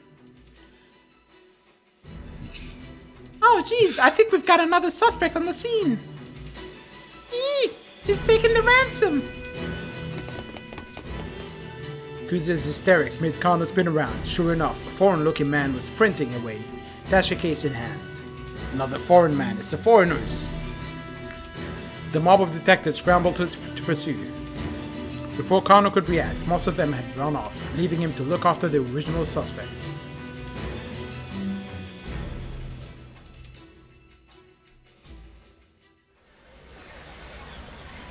Why does it look like he's posing for like some advert for a watch or something like that? I think that's where they found this guy. It really does look like he's advertising for the watch. Yeah. What should I do with this guy, sir? He might have some connection to the kidnapper. Should I bring him in? Huh? Oh, sure. That'd be swell. I'm on it. With the help of one of the remaining detectives, Kano brought the suspect back to the Shibuya precinct.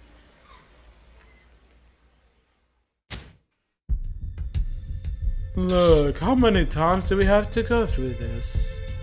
Cut the crap. Oh no, this is... Oh. Look how many times we have to go through this. Cut the crap. In the interrogation room, the young man who gave his name as Achi Endo steadfastly insisted on his innocence. Why did you try to steal the case? Kano watched Achi's face intently. Like I said, it looked heavy, so I was just trying to help her out. It wasn't inconceivable that a young guy would want to help a pretty girl. Why do they have to, like, repeatedly mention she's pretty? I don't know. But Hitomi had just been standing there, hardly in desperate need of assistance. She hadn't set the case down, so I figured there had to be something important inside. So I went to steal it. An entry from Kano's Dick Diary shot through his mind. Dick Dictum, number 25. When the tongue slips, grab it and yank out the truth. Classic advice for questioning. Something important you say, such as... How the heck would I know? Archie spat. He huffed and slumped back in his chair. The standard textbook back and forth had been going on for nearly an hour. Kano didn't mind. Chasing down criminals was all well and good, but questioning suspects was another key part of the job. Plenty of off-the-scene work went into cracking a case. Once again, he had Aochi explain what he had been doing, starting from the beginning. When Kano finally emerged from the interrogation room for a short break, he learned that there had been some progress on the case at the crime scene. What the police hadn't been able to determine yet, however, was whether or not Maria was safe. Fighting back his anxiety, Kano consulted his Dick Diary. Again? He consulted his dick. Zip. Look up. Nope, nothing new. Dick Dictum, number 54. Haste makes waste. He felt his tension subside, remembering the bright maxim always helped. It was like casting a magic spell. Kano returned to confront Archie once more. You were there to act as a distraction, to mess up the investigation, weren't you? Huh? Archie looked a bit dumbfounded. What are you on about? Dick Dictum, number 55. The truth hungers to be free. You hungry? Got some katsudon if you like. Archie nodded, silently. Archie devoured the bowl of katsudon with gusto. He looked like he hadn't eaten in a while. Alright then, spill it. He's eating, why would he spill it? What's this guy after? Archie just stroked. I don't know, he murmured, a thick slice of egg-laden pork between his teeth. How many accomplices do you have? Kano asked, but Archie just shook his head as he inhaled his food. Resignedly, Kano flipped through his notebook once more. Dick Dictum. Let's see number 115. Use the lights to your advantage. As the minutes ticked past, he found himself referring to his book again and again, trying a dozen different methods to tease out whatever his suspect might be hiding. The experience began to feel strangely surreal. Their two voices, echoing hollowly in the interrogation room. Eventually, Kano looked at the clock and realized that the questioning had been going on for nearly 5 hours. He still hadn't made any headway. What was he supposed to do next? Tateno would know, but he sure didn't. Still, he was determined to do whatever he could to keep the victim and her family safe. Gritting his teeth in frustration, he pressured the dick No, he didn't pressure the dick. He perused the dick diary like it was scripture. God damn it. Number 116. The monotonous questioning was clearly tiring Archie out. Maybe so far that's the best facial expression for a tired person in the game. Yeah. His eyelids drooped like they were beginning to get heavy. Number 117. Getting when they're tired. Kano's eyes gleamed. You're part of some criminal gang, huh?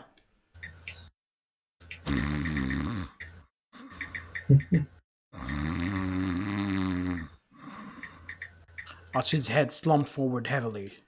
Nodding off was basically the same as nodding yes, right? Yes, if you're an American cop, of course. Sure.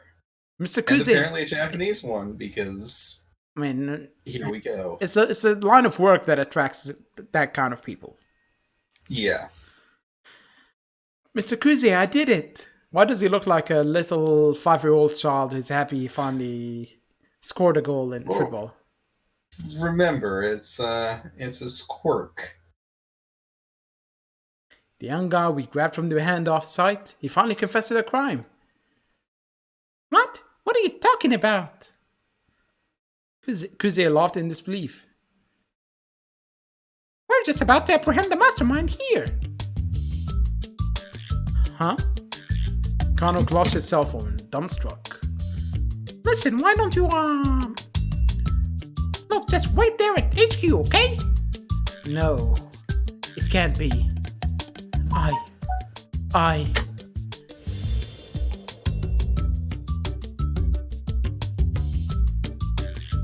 And he blew his brains out. Oh no. After the kidnapping, game, guys. Yeah, it does look like it. I mean, it's a resignation letter, but still. Yeah. After the kidnapping case wrapped up, Kano tendered his resignation. Guess I'm not cut out to be a detective after all, he thought to himself. Oh, that escalated quickly. He dropped the dick diary on his desk as he left the Shibuya precinct for the last time. We didn't even get this far last time, did we? Or did we? Wait, how do we get to a bad end? So long, Shibuya. Kano wound up at a bad end. However, this does not mean that the choice you made for Kano was the wrong one. One of the other protagonists, Achi Endo, has an impact on Kano's fate here. You can avoid a bad end by making proper decisions in another character's story. For a detailed hint, check the tip by underlining the bad end title, press square and then S. Alright. Kano had every reason to suspect Achi Endo, but arresting him turned out to be a mistake. If Achi hadn't approached, he told me, this wouldn't have happened. Try playing Achi's story up to 10:30 and make a choice that keeps him from going up to her. If you do that, Kano won't even have a chance to arrest him. And things should play out differently. Alright. Bad end.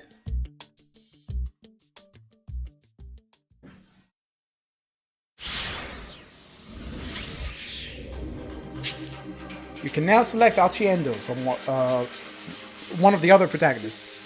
Let's follow Achi's story for a little while. Shall we take a break first? Yeah, I think so. Yeah, let's take a few minutes break, stretch your legs, grab a drink, wash your hands, go to the toilet, greet your neighbors from a safe distance, and then we'll be back.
Okay, we're back.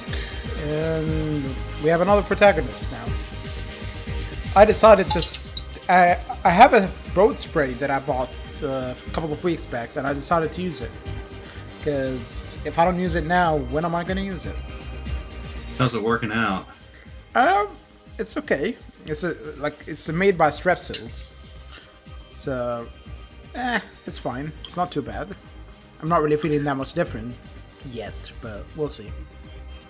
Hopefully it works. I've never actually used I'm the kind of throat feeling spray. it. Pardon? Oh, I'm kind of feeling it. Yeah, that's the thing with streaming, especially a game like this. The amount of reading you do and the amount of talking you do. Oh god, when I did the Neo History streams, oh god, the amount of talking I had to do, my throat was just dying within an hour. I can imagine. I said I can make sense, and obviously I can't. What? I almost said I can make sense, combining I can imagine, and that makes sense. I can imagine sense, but I can't. Yeah. I can't make sense. Right. I remember an uncle of mine once went to a pharmacy to get some Strepsils, and he was really tired. And for some reason, instead of saying Strepsils, he said striptease. And that's when he asked the pharmacist. She did not take it too well. I don't imagine she did. Oh god, I'm just imagining him. I'm just like, oh god. All right, let's jump into Archie. No, jump into Archie's story, not into him. I guess we are jumping into him, in a way. In a sense. Especially when we see his naked back. Oh my god, nipples! I'm gonna get banned by Twitch. Oh god, oh no.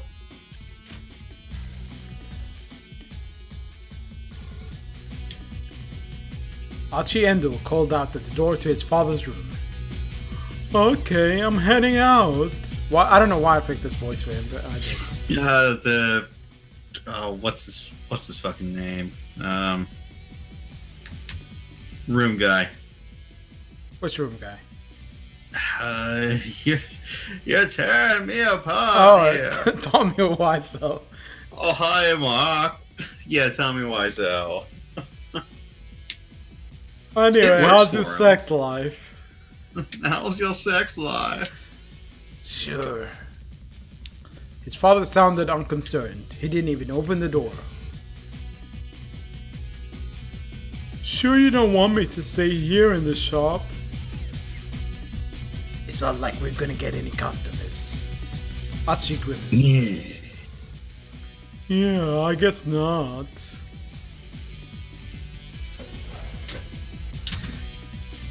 The door by the front door held a stack of heavy-duty trash bags. Ooh, ominous. Archie pulled a few of them out. Maybe his father is a criminal. Maybe he's a criminal. Maybe we, the players, are the criminals. Oh shit. And then it turns out to be like a zero escape plot twist where we are there all along. Gasp. Guess it's gonna be that kind of day. He stuffed the trash bags into his pocket, then slipped on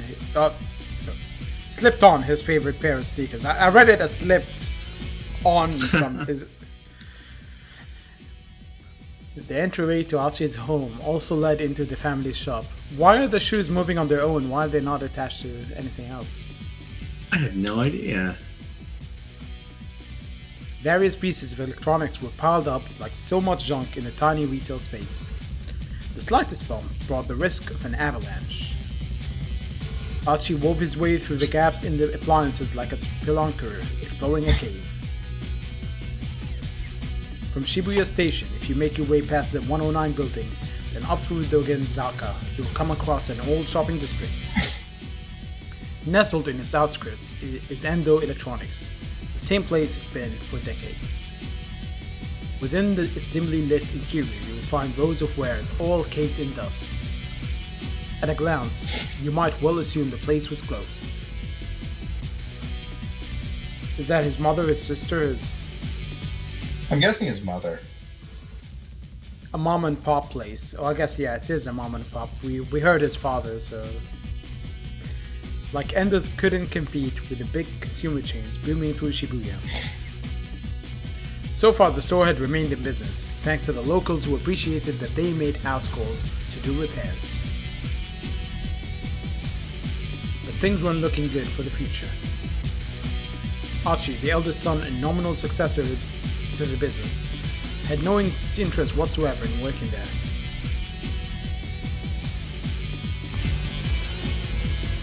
Archie stepped out of the shop and into the sunny morning air. The good weather lifted his spirits. Were they down? Alrighty, time to do this. He's super excited about recycling, I guess. I don't know, maybe he's really into recycling. I mean, he does have a shirt with a recycling symbol on it, so... Yeah, that's... And then the trash bags. And then we found out he actually murders people, cuts them up, and puts them in the bags. Oh no!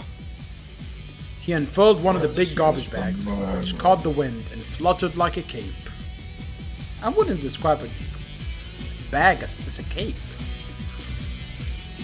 Especially an open one. Yeah. Then he slowly made his way toward Shibuya Station, scanning his surrounding all the while. Sheesh, this place is filthy. He paused to pick up a plastic bottle that had been tossed on the ground. Then with a heavy sigh, he slipped the crushed receptacle into his trash bag.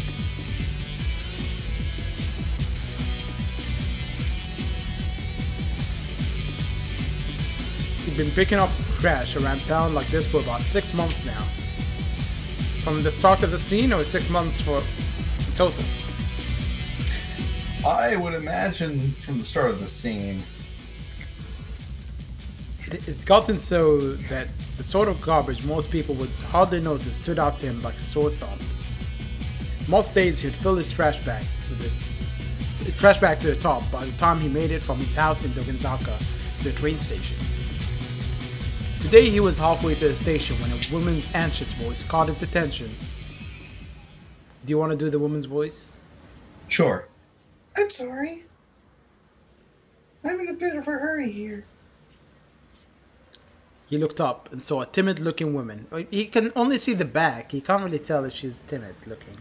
Yeah. Being confronted by 2 men. One with brown hair, one with black. From the look of them, he guessed that the men were scouts for some hostess club. He ran into this sort of thing pretty frequently on his trash cleaning walks around town. Another kind of trash to take care of. Oh, I didn't know we were playing Yakuza. Yeah, I was just about to say. Archie quickly interposed himself between the girl and the 2 recruiters. She looks like annoyed, mildly annoyed, not timid. Yeah. Hey, can you see you bothering her? Huh? Who the hell are you? The 2 men glared. Take a hike, pal. Archie stood his ground. Look, she ain't interested. You're just gonna have to find some other Mark. Oh, hi, Mark. The hustler's annoyance turned to open rage. Well, listen to you. Got a bit of a mouth, huh, buddy? The brown-haired thug smacked his lips around his chewing gum like a dog worrying a bone. The fuck? How about we take this someplace more quiet? Yeah. What do they mean, someplace more quiet? What this means can depend on the person speaking. To a young woman, let's go someplace more quiet might suggest a cafe or a park. But no, I'm pretty sure it doesn't mean a cafe or a park. No. And it's never that. But to a street park... It means back to your apartment. Yeah. Or my apartment. It might mean an alley where passerbys are unlikely to interrupt. Interrupt what exactly?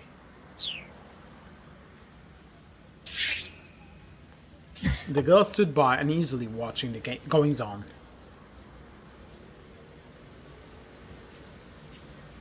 Is this a girl or... no, I think that's Archie. Hey, take it easy. I'm not looking for trouble. Is that supposed to be an apology? On your knees and beg, pal. The man spat his gum onto the ground. More trash. Are they really showing it chewed up chewing gum? At this, the blood rage overtook Archie. Yeah. He knew he would have to murder again. And then we found out that his father he killed his father years ago, and the father who's responding to him is just his imagination. Yeah. Archie looked down at the glistening wad of gum on the sidewalk. Oh, don't forget the part where he starts a relationship with a girl he's just helping, and then at the end of the film you find out she's also a figment of his imagination. Yeah. His last shred of goodwill vanished. You better pick that up right now. What? Didn't you hear me? Because I told you to get back. Because I told you to get down on your knees and... Archie's hand shot out, grabbing the man by the jaw. Whoa, easy, pal. The other man's bravado drained from his face. Oh, the sound. Archie tightened his grip on the brown-haired hustler's jaw. Give them names or something. It's like the big brown fox jumped over the lazy fox. Like, Pretty much. Sweat dripped from the man's reddening brow.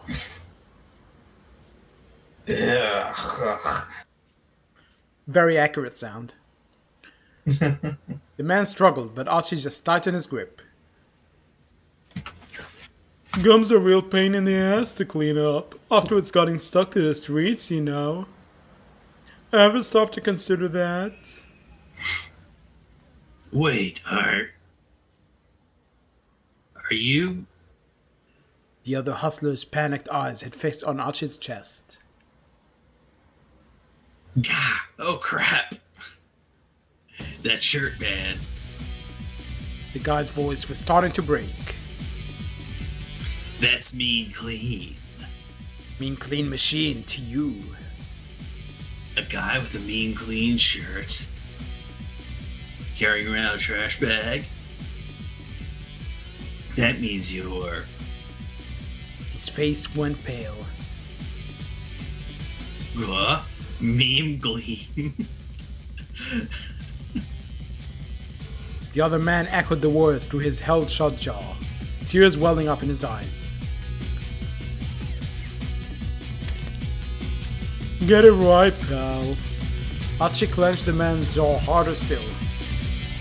It's mean clean. Ow! Ow, ow, ow, ow. We're sorry, man. Sorry, this is doing a number on my voice. Oh, you should try streaming Yakuza one of these days. You're Archie, right? This is exactly why I have voice mod now, because sometimes I feel like, you know what, my throat can't handle too much, so I start using voice mod a little bit. Oh, yeah. Dude, we honestly had no idea. Come on, man, you gotta cut some slack. The man scrambled to snatch the wad of gum off the street, stuffing it into his pant pocket. Finally, Archie...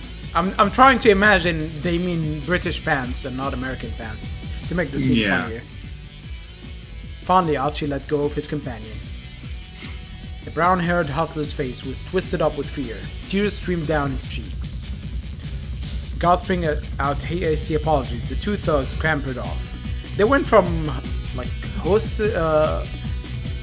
scouts for hostess clubs to thugs very quickly. Yeah.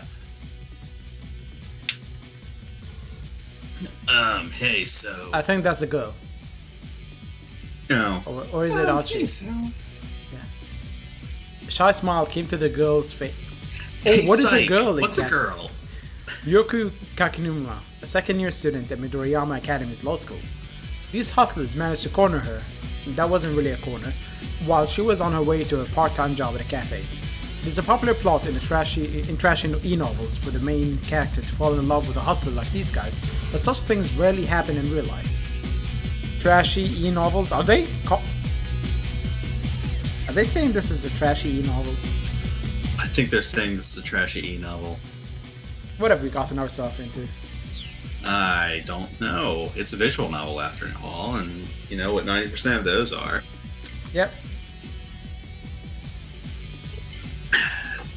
Thank you for saving me.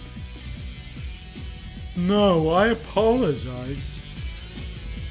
Huh? The girl stayed in surprise. You run into creeps like that now and then, but don't hold it against us. Shibuya's a good town. Yeah, alright, whatever you say. Archie gave her a quick wave, then turned and continued on his way down Dogenzaka. What a weirdo. Yeah, it's just really weird. Archie was Shibuya born and raised. Picking up trash is how he spent his days. He was keenly aware of all the changes the ward had seen since he was a kid. Grocery stalls in conspicuous little side streets, tiny parks nestled between buildings. Archie knew it all like the back of his hand. Trash human or otherwise had no place in this town. Oh, no, trash. I thought trash human was a term. I was like, trash, human or otherwise, had no place in this town. Not on his watch. Is he even wearing a watch? Archie made his way down towards Shibuya Station. Throngs of people shuffled to and fro across the scramble. The view shifted constantly from the one moment to the next, almost as if the city itself were alive. And if the city was a living thing, then Shibuya Station was its heart. With streets like Bunkamura Dori and Center Guy serving as the arteries pumping a bloodstream made of people. Today as ever, the heart was pumping that blood to every nook and cranny of Shibuya. And there was Archie, just another part of this great urban organism. Guess I'm one of the city's white blood cells, ho ho ho. Oh wait, maybe I'm a red blood cell. Hold on. Is that right, or did I have it right the first time? White blood cells eliminate pathogens from the bloodstream. Really, Gabe? Really? Thanks, Shibuya Scramble. Red blood cells carry oxygen throughout the body. Archie was probably thinking of white blood cells, or Caucasian blood cells.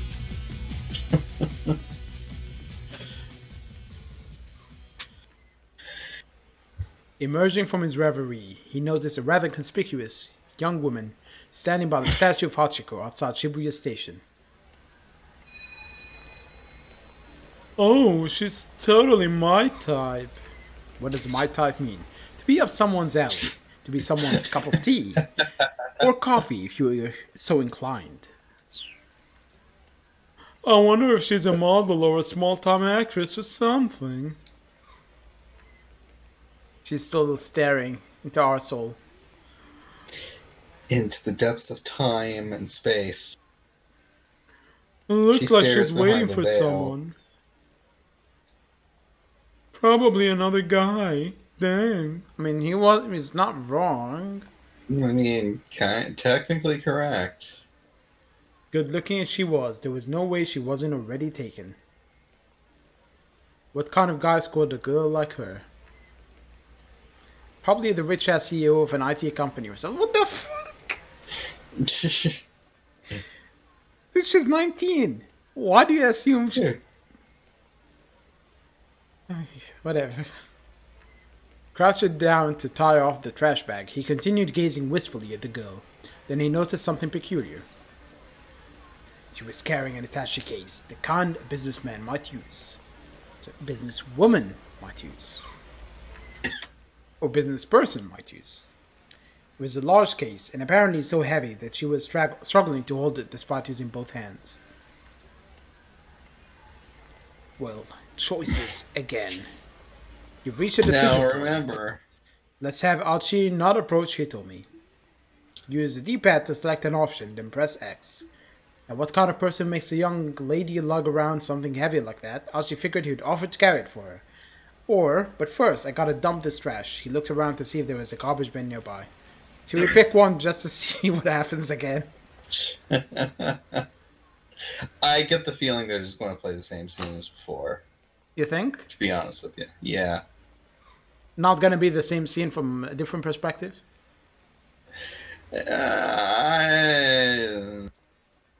I think I'm good. Okay then, B it is. First, I gotta dump this trash. He looked around to see if there was a garbage bin nearby, and then he noticed the open mouth of a scout, and he just chucked it in. But first, I gotta dump this trash. He looks around to see if there's... yeah. Now, Archie won't approach Hitomi, which means he will avoid being arrested by Kano. At the same time, Kano's fate will also change. And he will no longer wind up at the bad end. So let's switch back to Kano's story using the time chart. Press triangle to open it. Was that Mr. Caffeine? This is the time chart. It shows the protagonist's progression. Through the story, decision points are marked with that symbol. Kano's fate has changed based on Archie's actions. Select Kano's 1030 block, then press X. Alright. Okay. Suspicious man.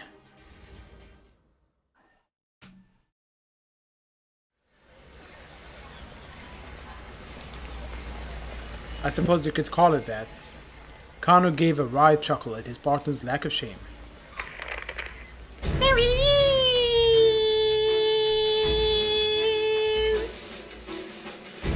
Used his voice to chirp sullenly through Kano's earpiece. Man, this guy's eye-fucking the camera hard. Man in the black coat! He's not Japanese! Looks to be in his early 30s. Like, just because he's not Japanese doesn't mean he's a criminal. I mean, if you're in Japan, then clearly if you're not Japanese, then you're a criminal. Also, this is... If somebody's a foreigner in Japan, it would be extremely stupid for them to be the ones collecting the money, because every single Japanese man in the vicinity will be looking at him anyway. I don't know, check out Andre the Giant to the right of him. Like, he's not facing the camera. I guess so, giant yeah. fucking blonde guy there. Well, it could be Japanese with dyed hair. True. I mean, instead of Maria, or maybe that's Maria. Maybe. Maybe Maria's Andre the Giant. I did say Maria was supposed to be blonde. Yeah, we've never seen her face, so... Yeah. Also, it could be a guy called Maria. Who knows? Yeah, who knows? Maybe they kidnapped a Catholic crusader, and then they asked them for his name. He was like Ave Maria, and then they said, "Oh, that's too difficult. We'll call you Anjin." Yeah, pretty much. Another man has appeared instead. By changing what Archie did, you've also changed Kano's story. A foreign man had emerged from the crowd about 15 feet from where Hitomi was standing. He made his way towards her, his expression blank. No, her expression is blank. This one is eye-fucking the camera. Now that dude's a model. The guy on the left is the model.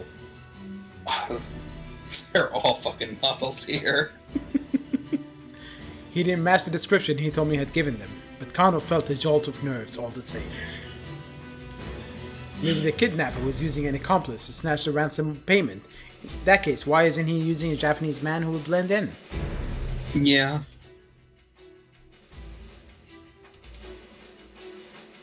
Your turn. Alright. Sasayama raised an eyebrow.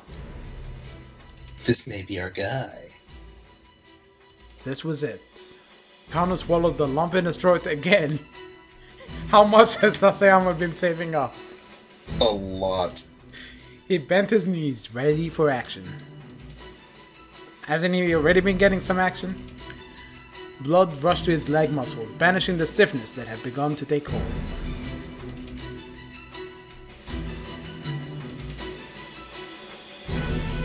Hail Hydra. Was this the culprit? Or perhaps... The stranger took hold of the attaché case. It was him. Emas, the detectives began to close in. Let's go, Kano. On it. Sasayama and Kano leapt into action.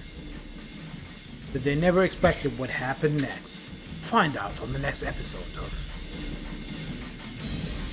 With a case clutch in both arms, the man veered suddenly, running right towards them.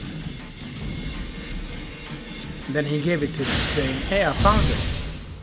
Keep out. Oh no, it's a lock. We have to progress something else first, right?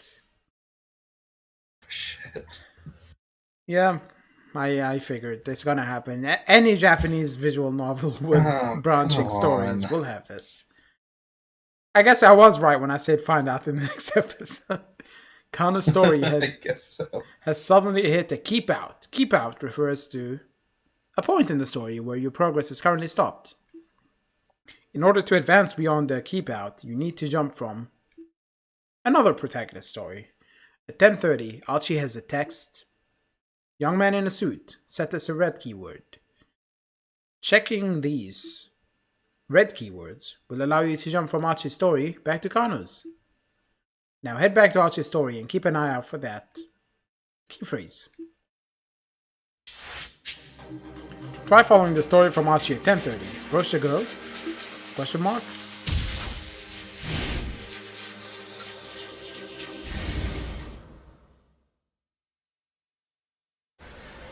I'm guessing there'll be less hand-holding soon enough.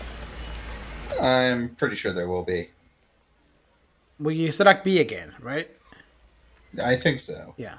Look around, see if there was a garbage bin nearby. That's where we stopped. Huh? A man had come up beside the girl. He was dressed in black, and he wasn't Japanese. Why do they keep mentioning that fact repeatedly? I don't know. They want to make it clear that the villain's a foreigner. It looked like they were having a conversation. The girl nodded tensely at something the man said.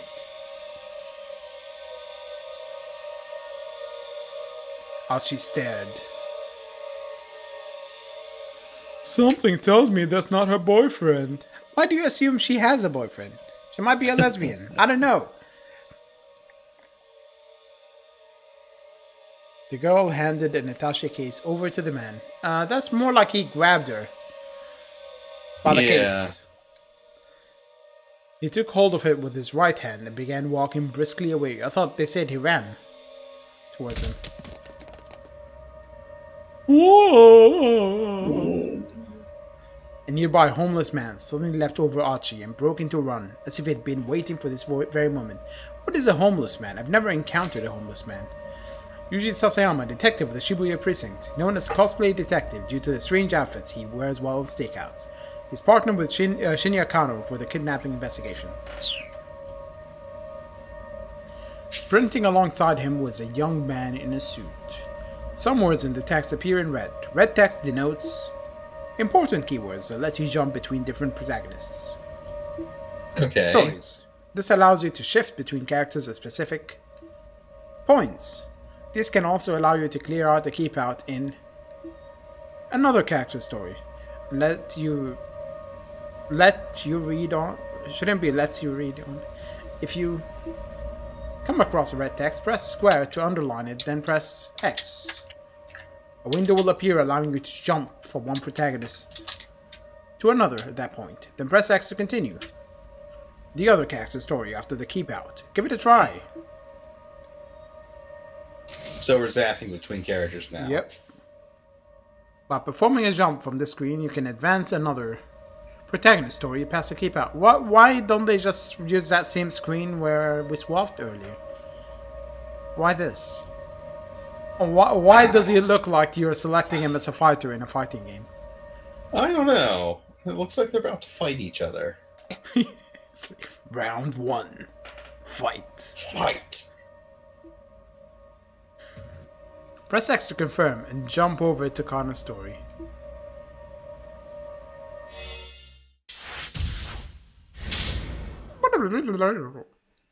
So they do use that. It's just... Yeah, it's. I don't know why they have to Let's do go, it. Kano. On it. Sasayama and Kano leapt into action. You did it! We were hand-holding you throughout the way, but we're still very impressed that you found the buttons on your gamepad. Figured it out. The game told us exactly what to do. In 4 to 8, you will often need to jump to get past another character's keep out. Jump from red keywords to clear a keep out. Keep this in mind as you advance through the story. Okay, there won't be any more tutorial messages for a while. If you get stuck somewhere, try changing protagonists or making different decisions to advance. Yay, no more hand holding. For a while. Yay! You can now use the time chart in the main menu. From the main menu, you can access gameplay explanations and adjust settings. Press square triangle to open the time chart, and options to open the main menu. But they never expected what happened next. With a case clutch in both arms, the man suddenly veered, running right toward them. Nani? What? Nani? Catching sight of the two detectives, the suspect staggered to a halt, then bolted off in a new direction. He slipped on a banana! Honestly, that's what it looks like. It does. Kano whipped off his costume glasses and followed in hot pursuit. At the crosswalk, he throws away his glasses and Sasayama just throws away the banana peel? Banana peel, yeah. Not the wig, not the coat, not the... Okay, whatever. At the crosswalk, the signal changed to red, and the flow of foot traffic abruptly halted. Just as quickly, hundreds of cars all lurched back into motion. There was no escape from the culprit now. Oh, look at that lady in jeans. She's just like... what? She's just... Her expression She's just is like, she's seen this being acted out several times in front of her. Yeah. And the guy in orange is like, fucking hell, they have to do it Oh, again. this shit again.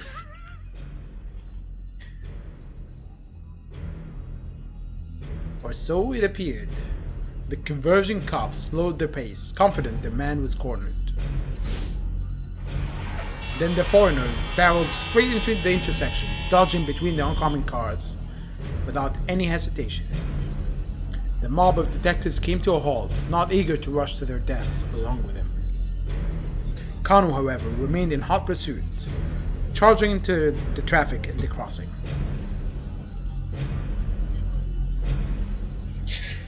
Kano, are you crazy? Come back. Kano heard Sasayama shouting, but his feet kept carrying him onward.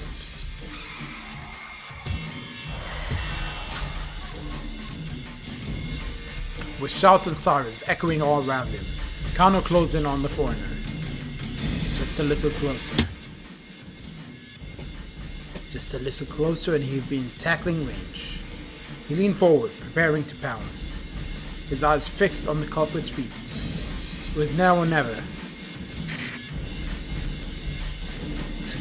I don't know who this is. Is this the Mickey Mouse?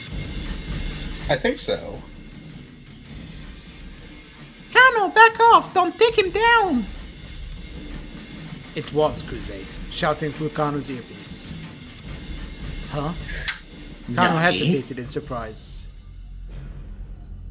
Had he really just been ordered not to apprehend the criminal? Let him go for now. The real perp is someplace else. Real perp? It's a real perp. Perp is police jargon for perpetrator. Here, Kuze is referring to the fact that the principal offender in the case must be elsewhere. Why? What had happened to the plan? Been told that all personnel were to secure the area ASAP. Didn't the HQ want them to catch the perpetrator? A rescue team, stay on the foreigner's trail! Forensics team, get busy cross-referencing the photos! Even if this foreigner was only an underling hired for this one task, the police had now tipped their hand that they've been lying in wait. If they didn't lock things down now and get more info on the kidnapper, the girl's life might be at stake. Connor recalled another maxim from his dick diary. Oh god. Dick dictum. Number 12. Always assume a worst case scenario. Worst case scenario, guy having a gun Yeah. and shooting you in the face now? Well, he's a foreigner. Yeah. If Kuze had told him to let this guy go, that implied he was counting on the team that was now in position. But if the crook had planned a way to break through the police dragnet and escape with a ransom, and he succeeded, what was the right call here? Should he take this guy down or back off after all? Choice A, letting the perp escape now is too big a risk. He had to catch this guy ASAP. B, let the other officers chase after the guy. Kano had his own job to do. What do we choose? I'm leaning towards A, just to see him fuck up. Yeah, me too. Okay, let's do A then. We're supposed to be like master action hero here. The man darted down a narrow alleyway. Connor ran faster. The man sprinted through the side streets. Evidently, he knew his way around Shibuya pretty well.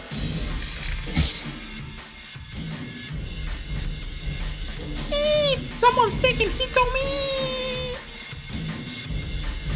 Connor recognized Kuze's trademark squawk immediately.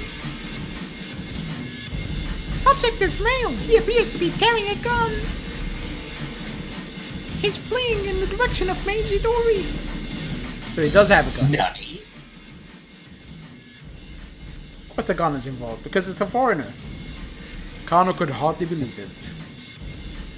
Hitomi had been kidnapped. Had she been abducted by whoever had taken Maria? But why? Someone must have been waiting for the moment when the police took their eyes off her. Something's very wrong here. What in the world is going on? Kano saw that the road forked up ahead. The man with the attaché case ran off to the left. If the man who had taken Hitomi was heading towards Meiji Dori, there was a good chance he'd gone down one of the alleyways off to the right. Making a snap judgment, Kano told the detective behind him to follow the case snatcher, then turned and headed down the nearest alley. After darting through the side streets, he spotted a different man, another foreigner, crossing an intersection a few dozen meters ahead. Oh dear. The man was dressed in black, just like the guy who'd grabbed the ransom money. Kuze's right. The kidnapper wasn't acting alone. But wait, something was amiss. Hitomi isn't with him. Where was she? Kano skidded around the corner, then stopped short. The man in black was standing there, pointing a gun right at him. So I was right. Yeah. Before Kano could react, the man fired. Blam. Straight into his face. Kano felt hot all over, as if he were on fire. That's when he remembered Dick Dictum 1. It's getting Don't hot get in shot. here, so take off all your clothes. All except for his cheek, pressed against the asphalt, in the palms of his hand. They felt so cold. There was nothing he could do.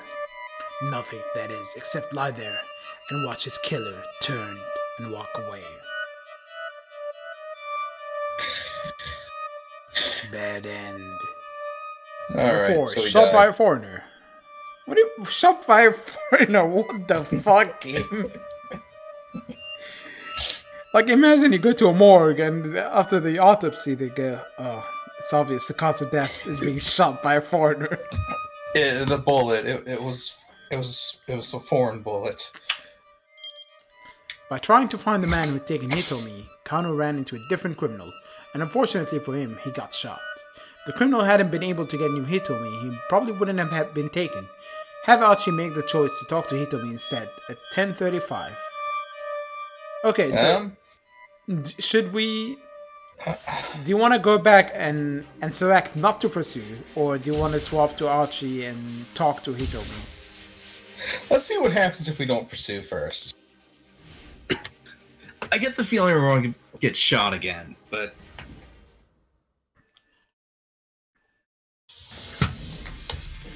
Okay, I'm faster. Da da da da da. Oh no, not this one. oh, this is starting us. Oh, over here. Yes. Yeah. Follow or not to follow? That is the question.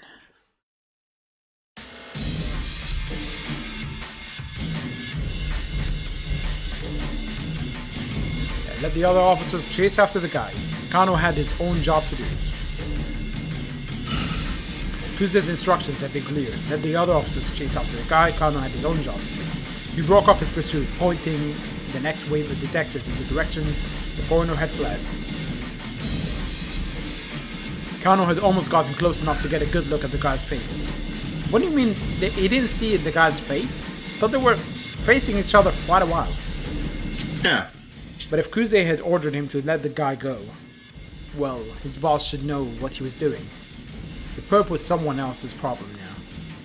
He had just ceased his pursuit when Kuze's panicked voice sounded shrill in his ear. Eep! Someone's taking Hitomi! Kano recognized Kuze's trademarks walking immediately. Okay, this seems to be the case. Meiji-dori, what? Okay. They believe it. We have been kidnapped. She abducted. Why? Maria. That. So far, it's the same. Yeah, it's basically this. It's going to be the same scene, I guarantee you. Kano hurried to search for the man if he was heading. Okay, the alley was nearby. To dart into the side streets, yeah. And this guy's going to shoot us. Yep. Maybe this scene he's gonna kiss us instead of shoot us. You never know. Maybe. Who knows? Yep. Blammo. I'm dead, Jim. He's dead, Jim.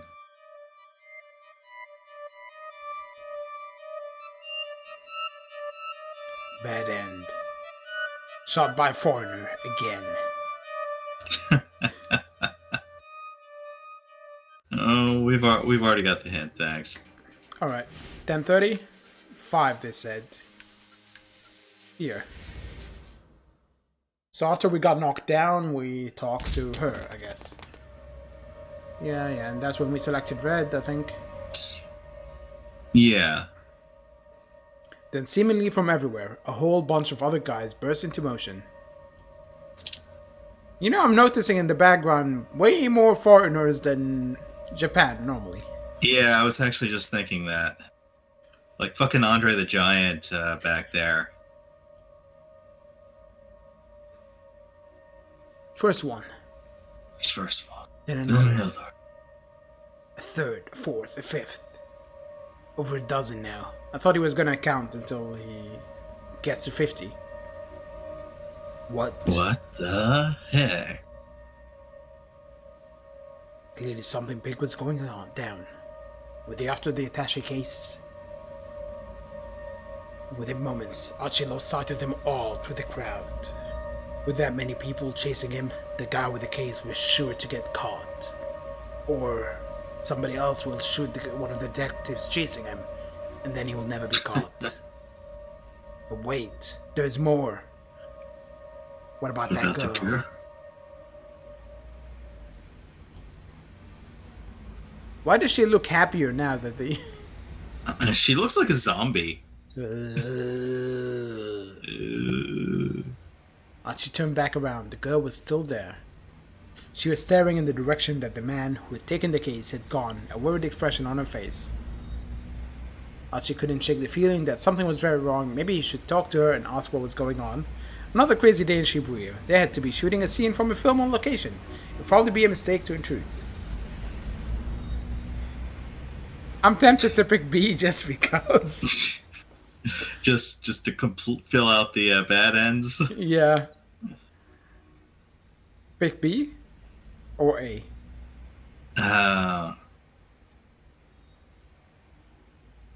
Well, it's obvious what the correct answer is. So Yeah. do you want to go with the correct answer, or do you want to go with the wrong I don't know. answer? What do you want? I personally don't know. I don't really care. I usually try the wrong answer every time in games, just to see what happens. But it's up to you. It's a 2-player game now.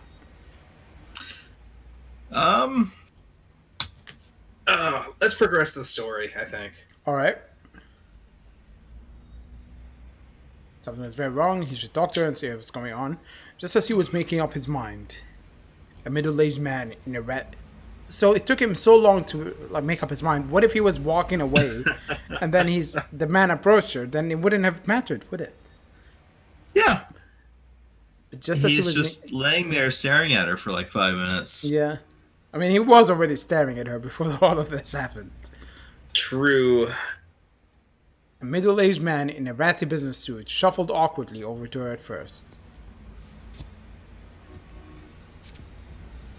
Is there something wrong with one of his legs? He was using a cane to walk.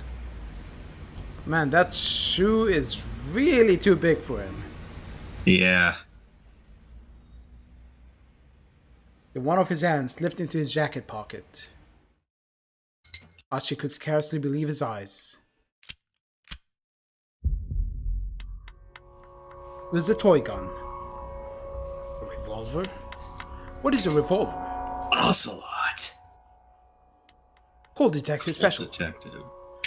.38 caliber revolver introduced in 1927 by Colt's manufacturer.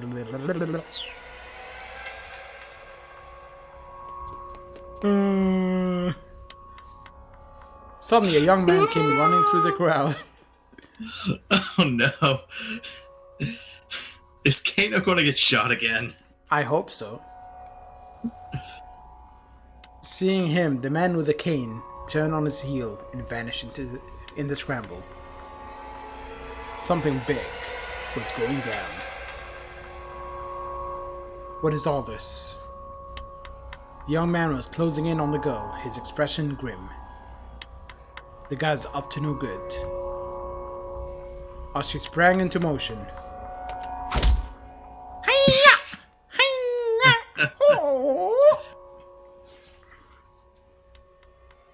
Leaping high, Archie delivered a flying kick right between the man's shoulder blades.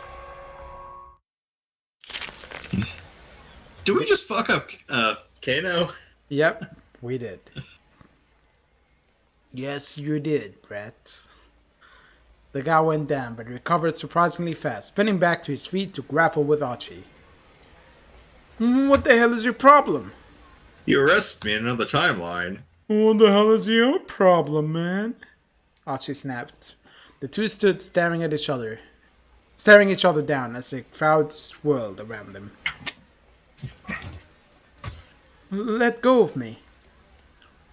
Oh, you let go of me first. It's like, oh, you hang up. No, you hang up first. After you let go of me, sure. You first, pal.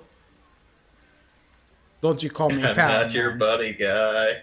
I'm not your guy friend. Oh my god. I ain't your friend, Palooka.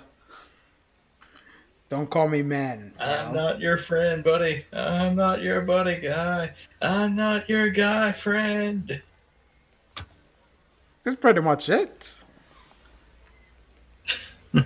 Neither man was willing to yield.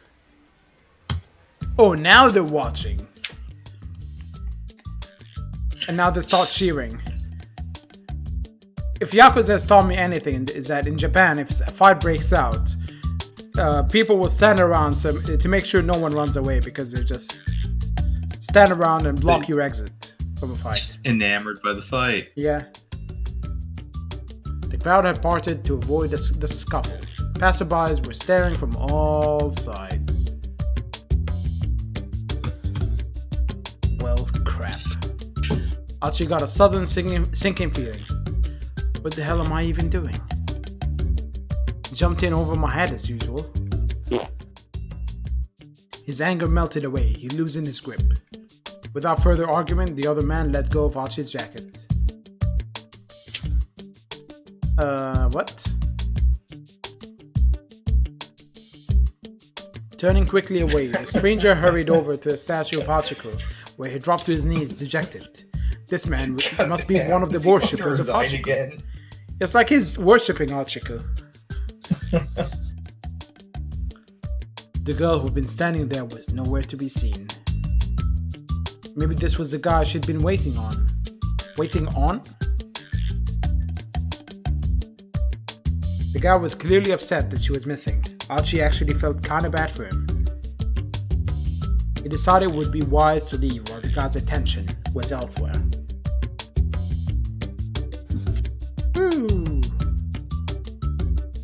He hurried back along the road to his house. The wind had gone out of his sails, and he didn't feel much like cleaning up trash anymore. Oh well, I guess I'll read some manga and go to bed. Our hero. Better play it safe before the day got any worse. Bad end? Again? For fuck's sake! I guess. What the fuck? Toss up with a stranger, as opposed to a foreigner. Archie's interference with the young man was kinda like they had to really spell it out for us, disrupted the detective's sting. If Archie hadn't acted on impulse when he saw Kano heading for Hitomi, things might have gone differently. But how can you make sure Kano doesn't return to the scramble and start at Archie? The key lies further along in Kano's story. Oh my god. But further in Kano's story's a bad end. We seem to be stuck. Why is B not highlighted as if we picked it? Do we pick B again now? I think that was the last thing we picked.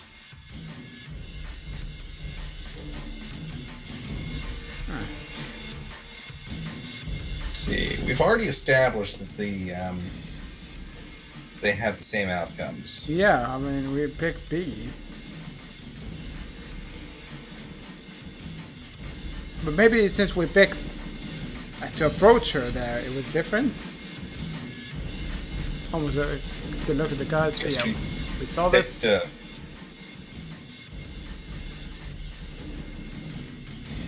Yeah, it's different now. Alright. Kano headed back to the scramble and took up his post again. Hitomi was still standing at the handoff point, staring worriedly in the direction that the suspect had fled. No doubt she was wondering why all of a sudden. The police had decided to let the guy go. Kano jogged over to Hitomi, but before he could reassure her,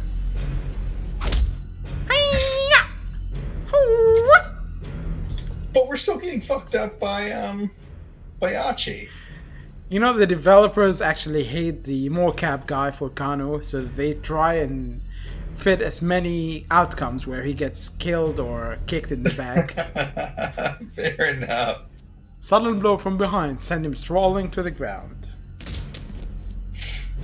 Kano's mind flooded with rage as he scrabbled back to his feet. What the hell?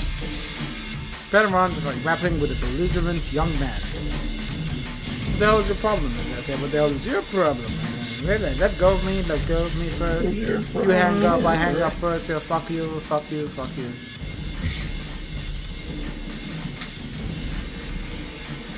Yep. Crowds began to stare. Not good. Here he was, causing a scene in public, blowing his cover in the middle of an important case. This was neither the time nor place for some dumb random quarrel. Even as he came to his senses, Kano felt the strength ebb from the stranger's grip. He pushed the man away and quickly turned back towards Hitomi, who was not there. She was gone. Ain't no Hitomi when she's gone. Yeah. He scanned the area for any sign of her, but she had vanished without a trace. She was merely a figment of his imagination. Just like the girlfriend on the phone. Just like his career as a policeman. Just like Sasayama. It was all in his head. Kuze's mobile command center had also disappeared. What? Huh?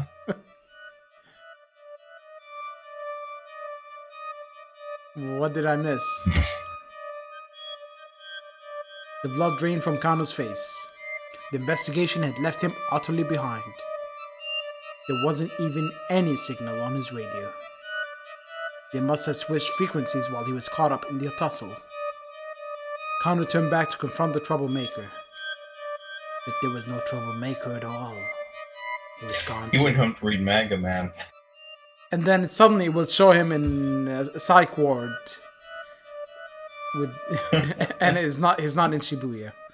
Having gone crazy. Kano spun on his heel, searching, but the young man was nowhere in sight. The attaché case, Hitomi, the troublemaker, he had lost all three. Right out of the starting gate, he'd bungled the entire operation. He should have left Tatenu to look after Hitomi and gone after the attaché case himself. Isn't that what he kinda did?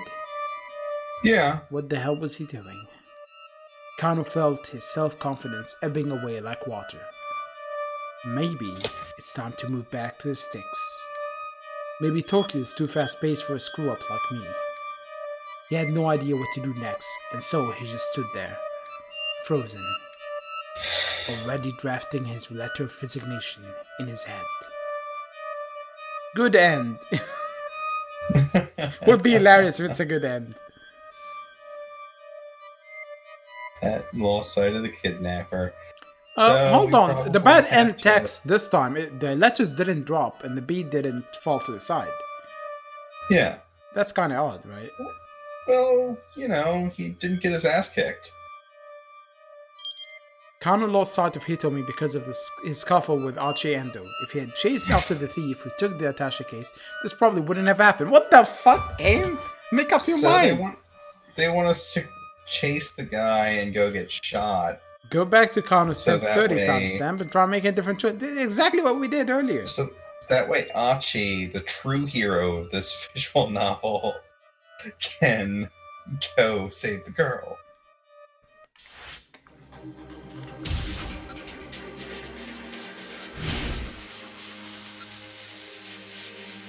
No, hold on. Did we say Kano or yeah, Kano 10:30?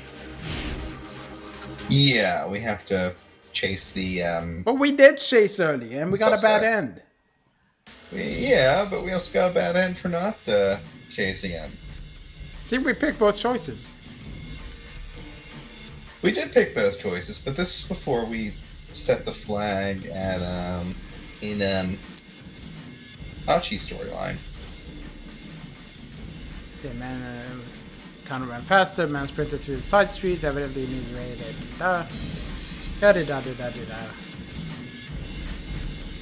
He noticed two people over by a trash pile. At first, they appeared to be a young couple. Then, a man by the name of Archie Endo came by, and because they were next to a trash pile, he put them in a bag and Fucked walked him away. up. Kicked him in the back, then just fucked off. Man, it would be a fun horror game where you're the detective, and everywhere you go, so Archie Endo just comes behind you and kicks you in the back and disappears. Yeah. At first, they appear to be a young couple. Then, looking more closely, he It's realized Archie. that it was Archie. It was. So, So I guess I was right. yeah, so Archie looks like Archie just cucked Kano. Yeah, pretty much. He realized that the girl was Hitomi. Mr. Kuze, I've located Hitomi Osawa. The couple took off running, the rough-looking guy dragging Hitomi by hand. She's with a man in his 20s. I can tell from the back without seeing his face. Looks like she's being led away against her will. Clarify, please! What's going on? Kuze demanded. I'm not sure. Was this guy a member of some criminal group? Everyone is a member of some criminal group. It looked like the two were running away from something. Alright, we'll handle the foreigner. You go after Hitomi. Got it. Kano sprang into action. Because he wasn't already springing into action? He was kind of taking a break there. Stop right there. The young man glanced back at Kano. Kano's going to get his ass kicked again. It's going to be great. Yeah. But rather than stopping, he picked up speed, continuing to drag Hitomi along with him. She didn't seem quite able to keep up. I mean, can't you just drop to the floor and then they would have to carry you, and if they carry you, they slow down? Apparently. I don't know, that's how I always think when somebody drags someone else. Sure, you might get hurt a little bit in your legs, but still, you wouldn't be dragged away. Yeah. Connor knew he could catch them. He tried to close the distance in a sprint. Why wasn't he already sprinting? Then he fell down the stairs. And broke his nose. Kano knew he could outrun him. And then he got kicked in the back by Archie again. Yeah. After a short distance, the young man stopped, realizing he couldn't outrun his pursuer. And now it's a keep out. Shielding Hitomi behind him, he glowered at Kano. It's high noon. Why did you run off? Kano demanded. Because you were chasing us. A blatant lie. People didn't just bolt like that without good reason. The young Tough started edging. I don't think I've seen Tough use this in this way before. Yeah, Tommy, you could really, be helping a lot here if you just explained the situation to Mr. Mean Clean here. Yeah, Mean Clean Machine. But no, the word tough, I've never seen it used like the young Tough started edging away. Is that a thing? Yeah. I don't fucking know. Keeping Hitomi behind him, Kano followed. Look, just let the girl go. The guy glanced back at Hitomi. She shook her head fearfully. Maybe this troublemaker had warned her to keep her mouth shut. You've got this, Kano. Just don't let them out of your sight. And he just keeps staring.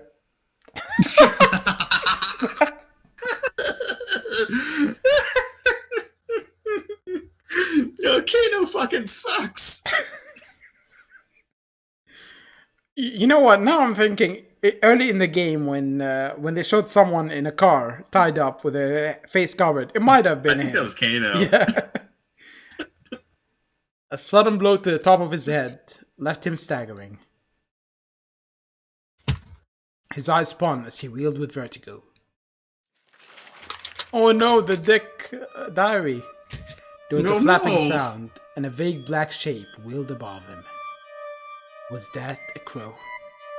It was a dick crow. Is it a plane? Is it a man?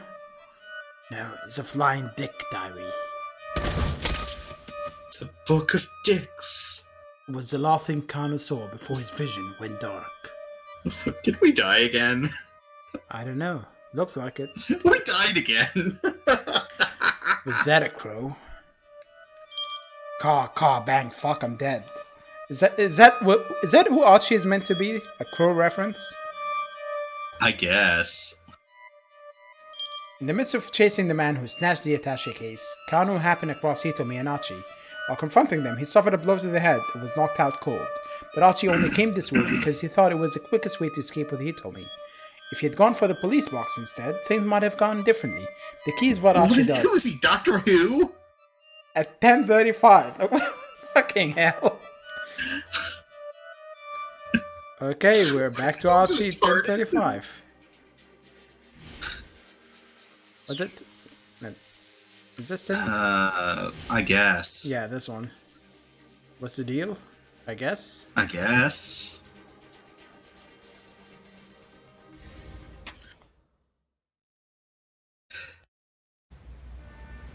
Then round girl was still there. She was staring in the direction the man was taking the case had gone. Weird expression.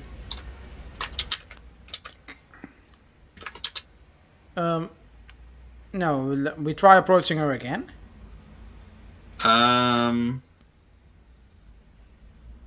Another crazy day in Shibuya.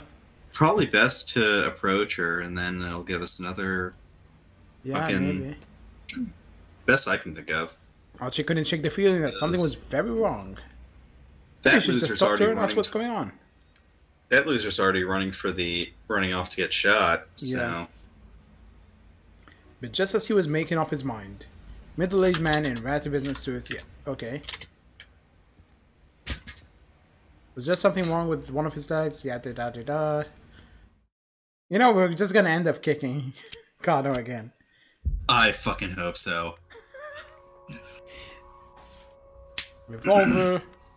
Then the man goes, "You're pretty good." Oh, he's aiming at her You're now. pretty good. With a single fluid motion, the man lifted the gun and pointed it in the girl's direction. He was aiming right for her head.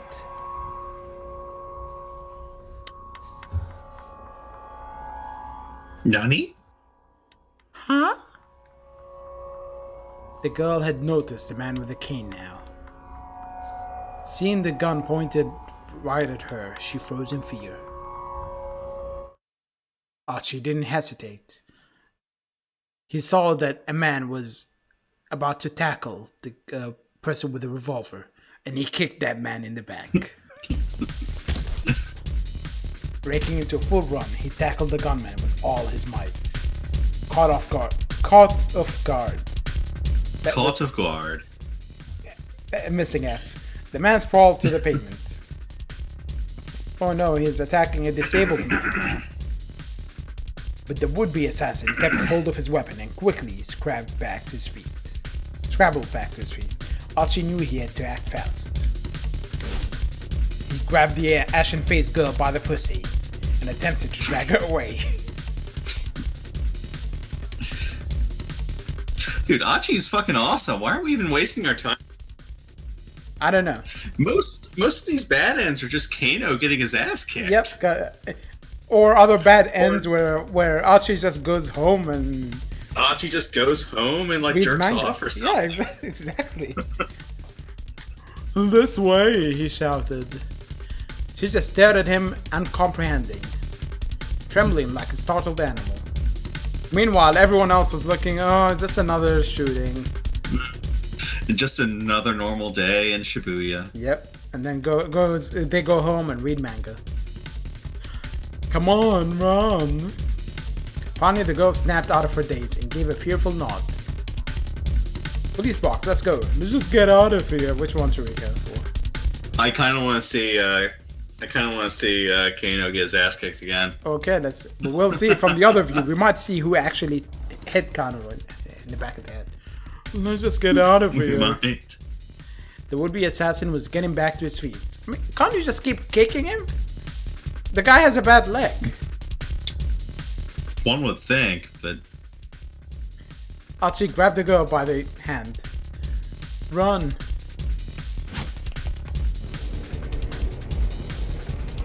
Why is he still holding the rubbish? Just throw the bag. but he's too principled to throw the bag. He's not going to litter in his city. Oh god, the characters in this game. They're mostly fucking great, really. Yeah. Especially whoever tackles Kanos from behind. Every Yeah, time. he's my favorite character. Without so much as a backward glance, he led her beneath the railway overpass for the Yamanote line. They needed to get as far away as possible, fast. The best bet was to head towards the east side of the station.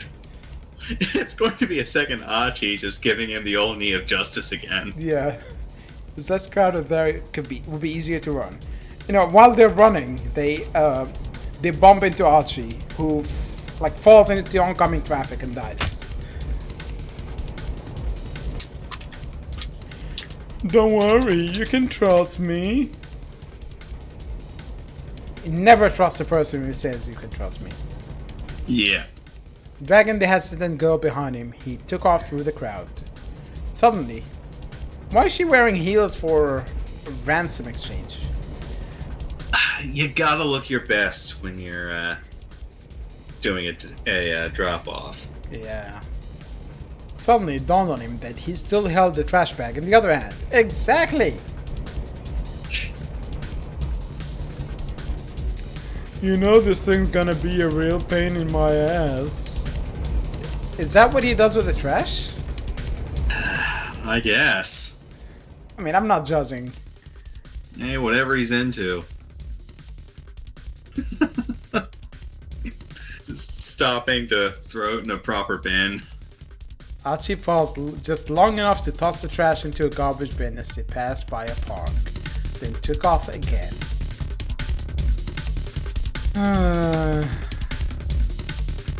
Someone shouted from behind, "You didn't separate the bottles from the paper!"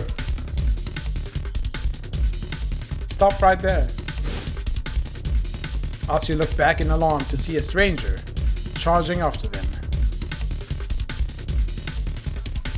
It was one of the guards from the crowd who had run after the attaché case's statue. Archie remembered that he tackled this man from behind in a dream. You gotta Archie be fucking kidding kicked me. this guy's ass. Yeah. I mean, didn't they say Kano has a muscular physique? Yeah, they did. Why is he getting his ass kicked repeatedly? I don't know. You gotta be kidding me now. He is chasing after us. Whoever he was young and fit with a muscular physique.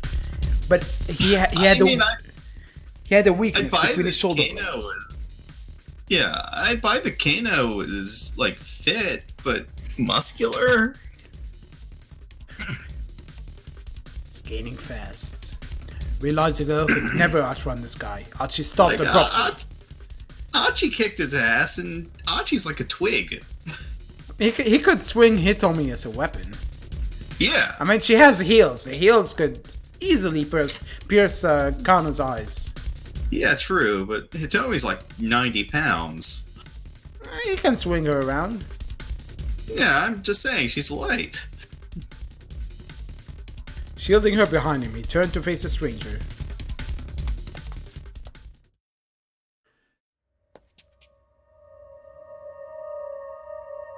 Why did you run off? Excuse me, sir. I would like to ask, why did you run off when you saw me? Surely, you didn't need to run away. You don't look that creepy, do I? Because you were chasing us. The other fellow eyed Archie skeptically. Maybe he was the body of the man with the cane. Keeping his guard up, Archie began to back away.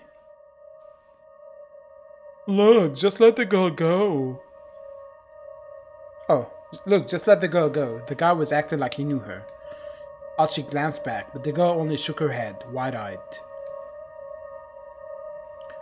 The other man's posture shifted, preparing to lunge. But as Archie braced himself for a scuffle, something came crashing down upon the stranger's head. I came in like a wrecking ball.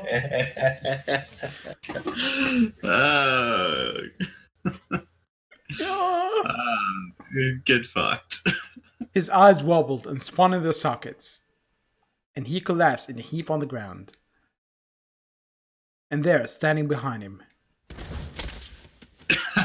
was the girl he had helped out earlier, the one he had saved from the hustlers. I was not expecting her. Neither was I. I mean, they gave her a name earlier. One of the kidnappers, but Well, they gave her a name earlier, but I didn't think she would show up now. so at this point we're just building Archie's harem. Yeah, pretty much.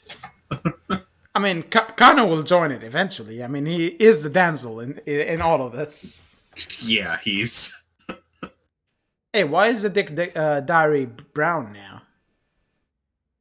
I don't know. Oh, no, this is the book No, this is not the dick. Oh, this is the book she clobbered him Yeah. with. Hey, you're that girl from this morning. I Are you okay? Next to the fallen pursuer's form was a rather thick book. She nodded towards it. He looked dangerous, so I just threw that at him. Yep, law books are dangerous. More dangerous than what the actual contents are. Oh yeah, thank you. This is my bacon big time. It's the least I could do after the way you helped me earlier.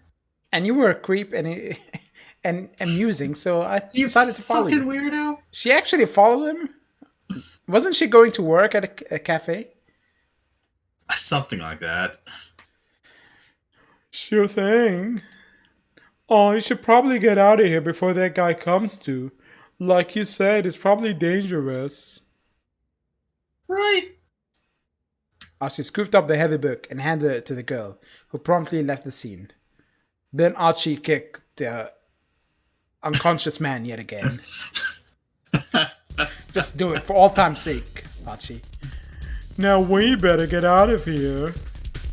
The girl nodded. They started down the street only to see the man with cane,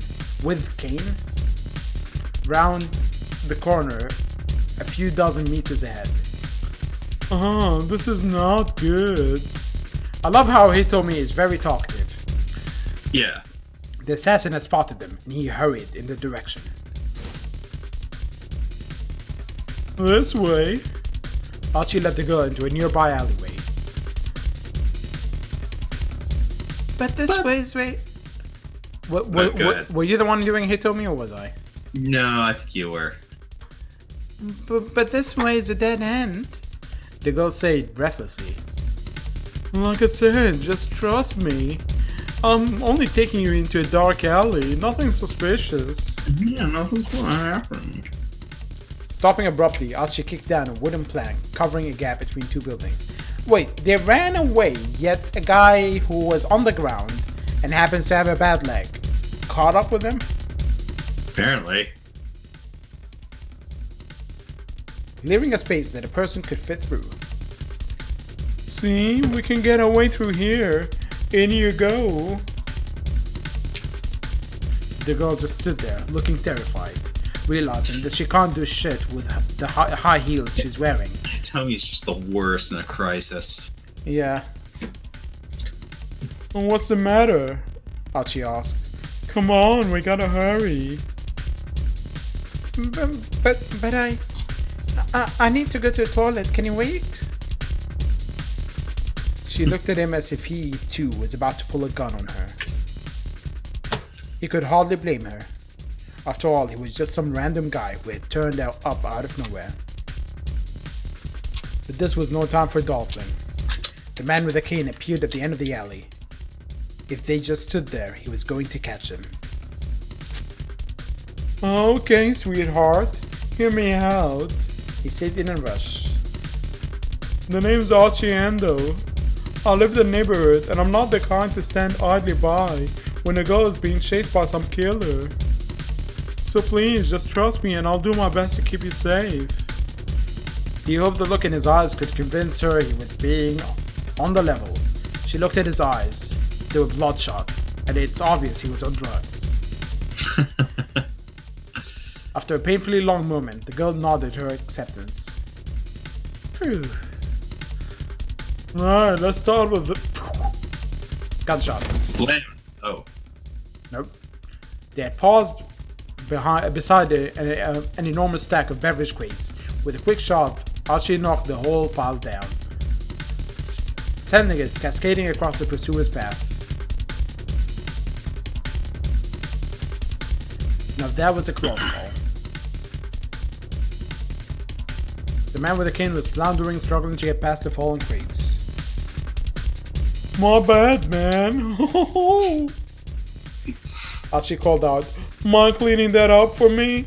Or I'll grab you by the jaw like I grabbed the scouts earlier. The man scowled back at them and fumbled for his gun. Archie flashed him a wave goodbye, then slipped away between the buildings with the girl.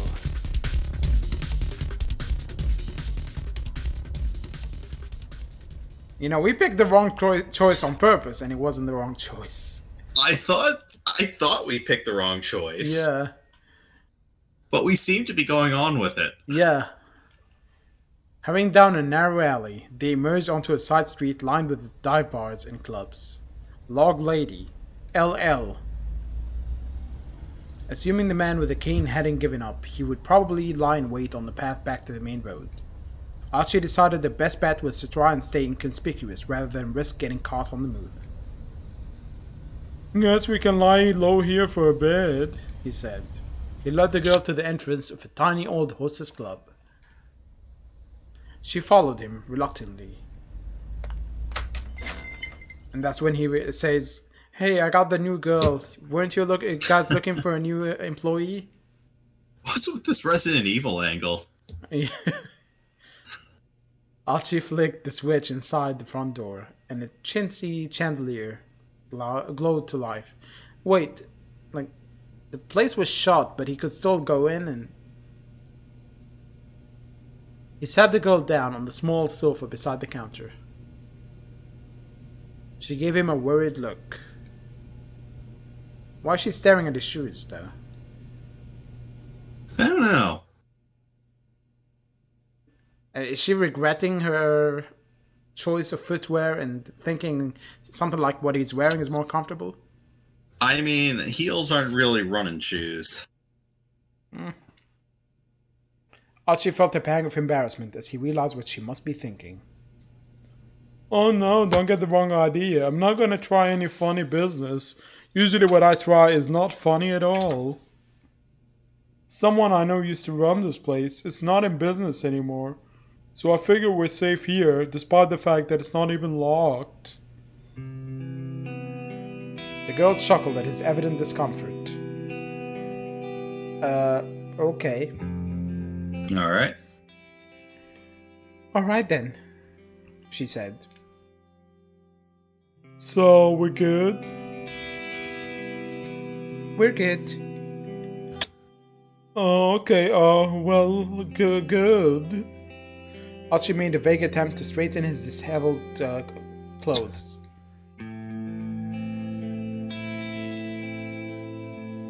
Who's this? Oh, so how about some introductions? I'm Archie Endo. So how about some introductions? I'm Archie Endo. Like I said earlier, you can just call me Archie. I'm Hitomi Osawa. Why do I end up with a scene where I'm voicing every single character? I don't know. It's like it happens every time. You picked all the major characters, man. Hey, I don't know. I just picked whoever I saw.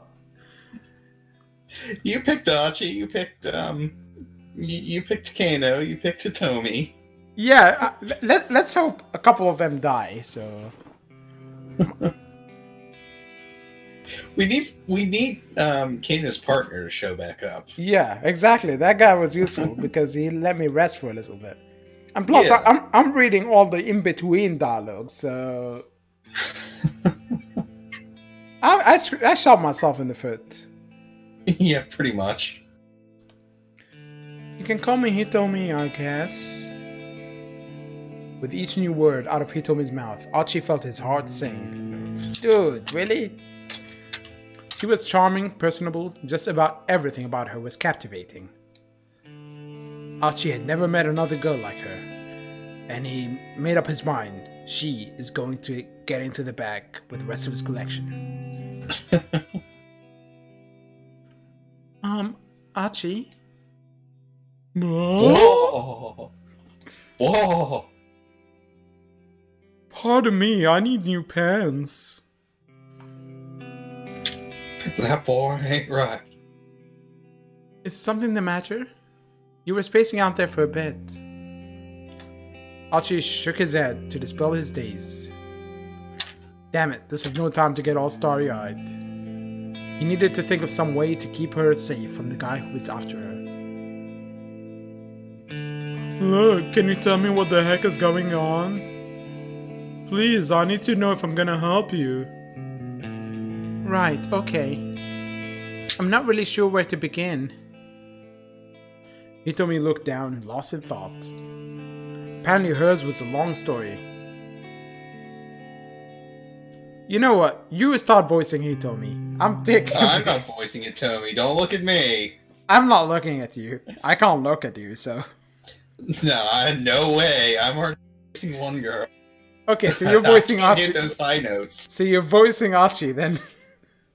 Alright, fine. I'll voice Archie. Alright, she said at last. I guess I'll just explain things as they happened. Wait, hold up. Why does he sound like he's about to cry? He looks like he's about to cry. Could you keep it as simple as you can? I mean, I'm not really the sharpest tool in the shed. I'm a tool, but not the sharpest. Complicated explanations ain't exactly my strong suit. Okay. Hitomi chuckled.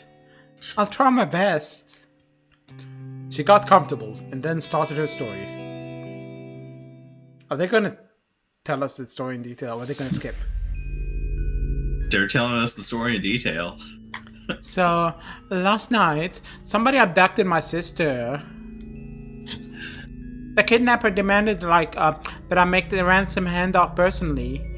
He told me to stand by the statue of Hachiko in Shibuya at 10 o'clock in the morning to make the change. So I did, and this man... Why I didn't actually press that button, by the way. It just progressed. Weird. Whoa, wait, I'm sorry. Hold up a sec. Archie had suddenly lost the thread of conversation. At times like this, you can press up to get back and reread what you've already seen. You can quickly press down. Oh, that's why they did it. It's teaching us how to use the history function.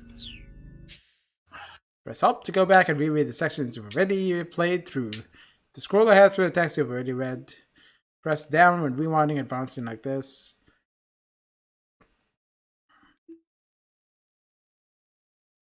Okay. Yeah, nothing new, so whatever. Could you say that again, but simpler? Huh? Sure. I'm just having trouble following this all. Looks like he's having a mental breakdown now. I know. I mean, is this the plot to some movie or soap opera? No, that's not. Oh, some kind of hidden camera show. This is real. This really happened. The look in Hitomi's eyes were dead serious. It's more like, who the fuck did I end up with? She's gotta be telling the truth. What would be the point of lying? And he had seen the attaché case and the gunman himself. How much was the ransom, if you don't mind my asking? Is he trying to figure out whether it's worth helping her or not? Probably. Hitomi hesitated. 50 million yen, she said after a moment. Archie gave a whistle of amazement. The detectives told me that was a typical amount for a kidnapper to ask for. That's plenty, that's for sure. I guess there's good money in that sort of thing. That's not the kind of thing you should be. It's like, oh, what do you do? Oh, I'm a doctor. Oh, yeah, there is good money in that sort of thing. What do you do? Well, I just kidnapped this girl. Oh, there's some great money in that. Yeah, especially with the way the economy is going now, and yeah. As soon as the words were out, he realized his blunder. At least he realized it. No, sorry. I shouldn't have put it that way. He fidgeted awkwardly, and Hitomi looked away. I'm an idiot, but okay. I think I get this kidnapping thing. What do you mean, get this kidnapping? Like, They're not about to kidnap someone. So I'm guessing those guys who chased after the guy who took the ransom were undercover cops. He replayed the scene in his head. But then, the kidnapper took the attaché case and ran, right? How do you know what the word attaché means? Yeah, I don't think he knows what words mean, to be honest. He does not look like the brightest guy. So, if you were empty-handed, why did that guy come with the cane come after you? I'm honestly not sure.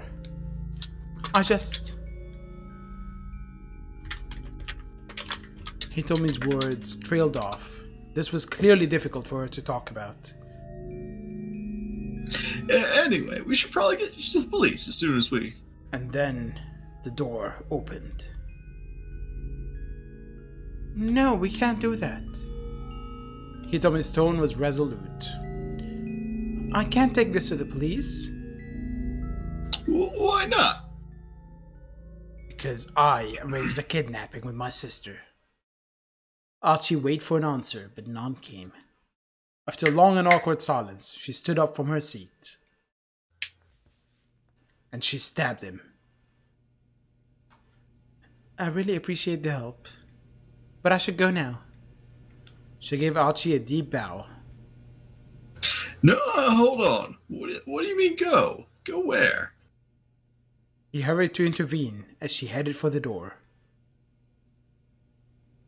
I don't want to cause you any more trouble.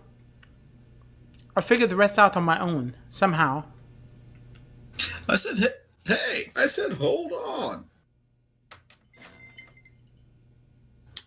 He told me he ignored him and opened the door, and their argument came to an abrupt halt.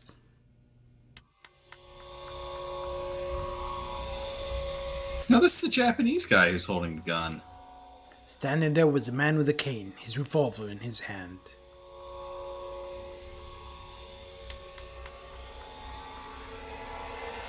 Pew, pew, pew!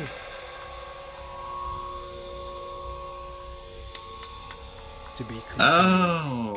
Okay. I mean, we did go on for a while in this path without dying. Archie Ender's 10 a.m. story ends here. However, Connor's story is still stuck at a bad end.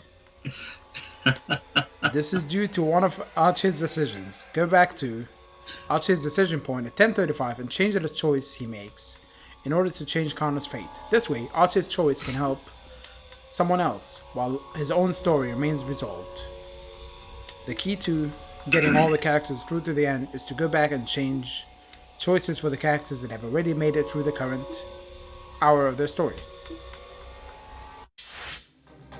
Alright, so we did make a correct decision by letting look at Kano this. get So clobbered. wow, we made it almost to 11 o'clock.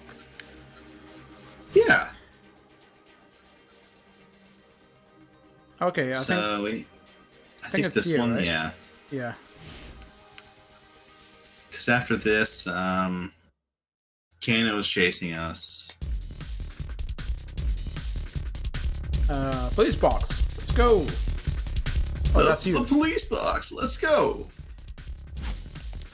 Still pulling the girl by the hand, Archie headed for the police box outside the train station. Our Doctor Who police box. But it was empty.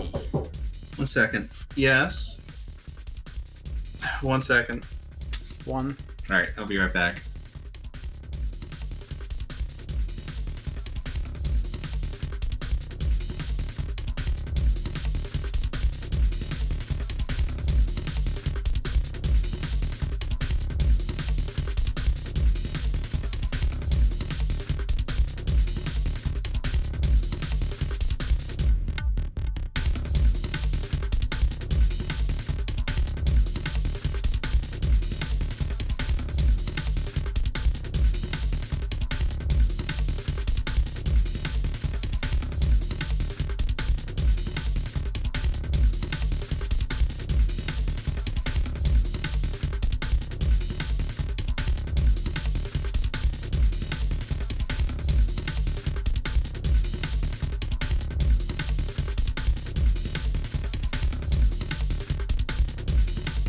Okay, my dog wanted to come hang out again.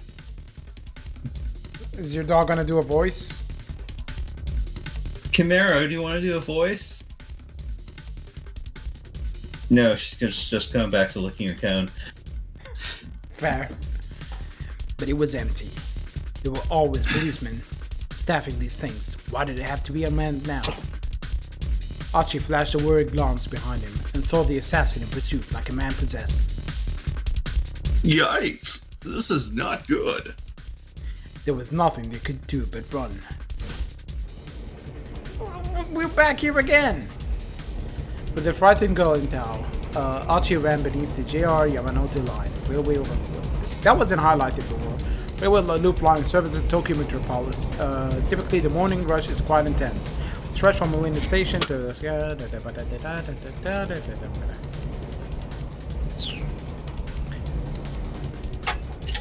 Don't worry, just trust me. He told her. But first...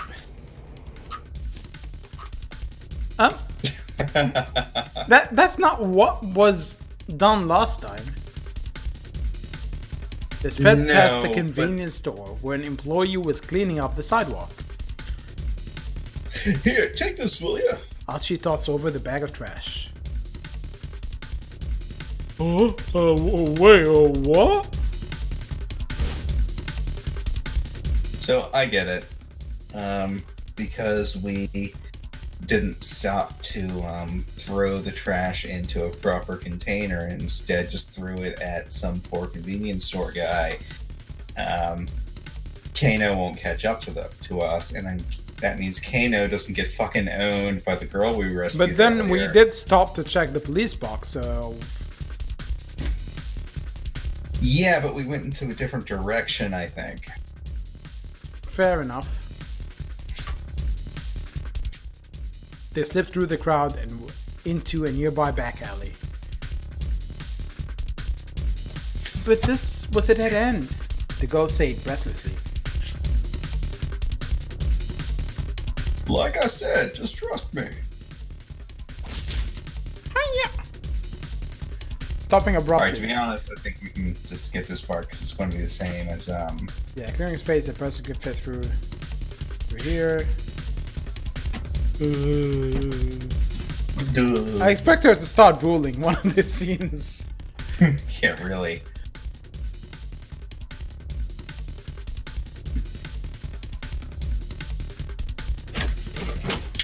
I wish there was a skip button or something. There's probably is, but they haven't told us about it. I think at this point we can just shift back to Kano. I don't know. I mean, Chiendo live in the neighborhood. I'm telling you, it's all the same dialogue. Yeah, it is. I'm trying to see if there's a way to skip. Can you just press the triangle button? Or is it going to make you get to the end of the scene? Because if I press triangle now, will it continue the rest of the stuff or? Should have set the flag. Which flag do you mean? The flag to for the branching storyline option. That's my guess anyway. I mean, that. here it's Taking your hand. we swap to B now. I mean to A. Sorry, we've done A now, and that's where we're continuing. But I don't know if that's gonna change at the end here or not.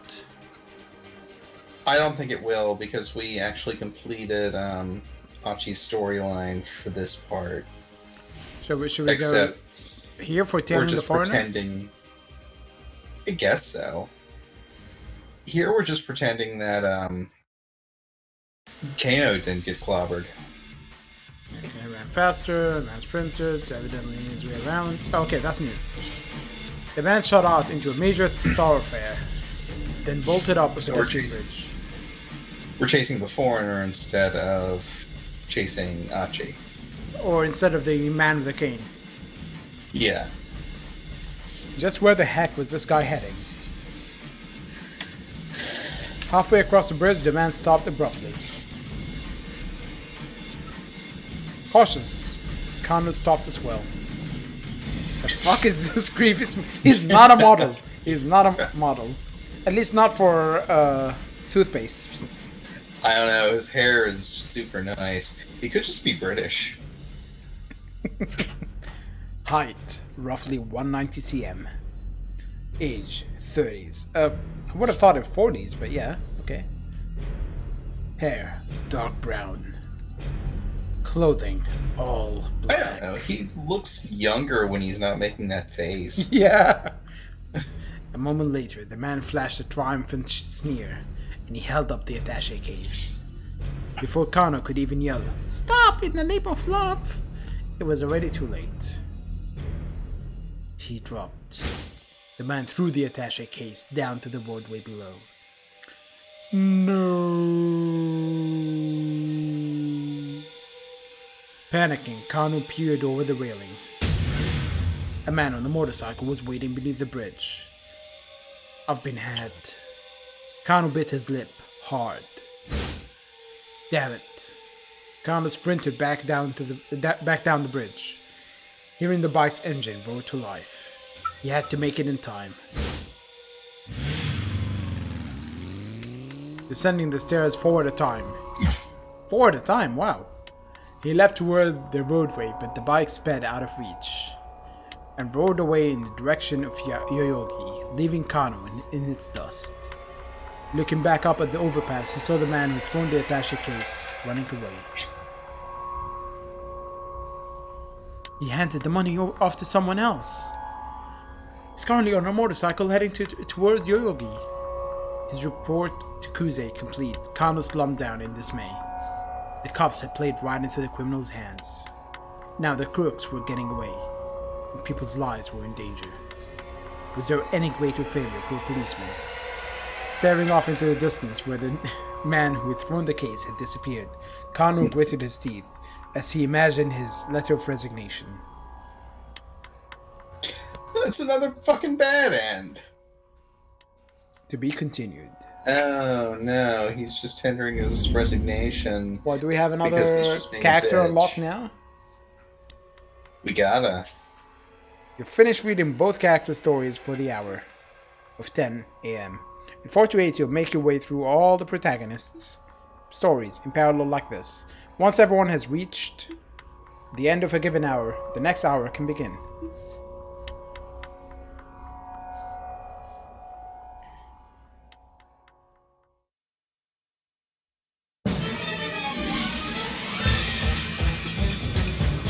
We drop pleasantries. Sir, this is a waste of time. I've got work to do for you. It's like totally bogus. Hey, banana! Did you see the banana? The banana is something important in this game. Obviously, yes. So we made it to 11 a.m. Hey, we're at 11 a.m.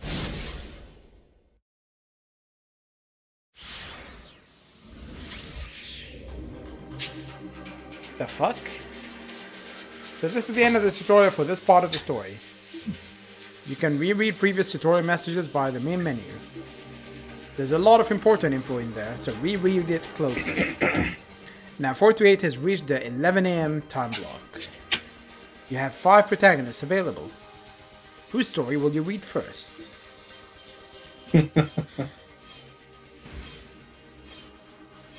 So we have Kano, we have Minorikawa, we have Osawa, we have Tama, we have Achi, and that's it. Who should we pick? Choices, decisions. I think we should start with somebody we haven't met before. So one of these 3? Yeah. Which one?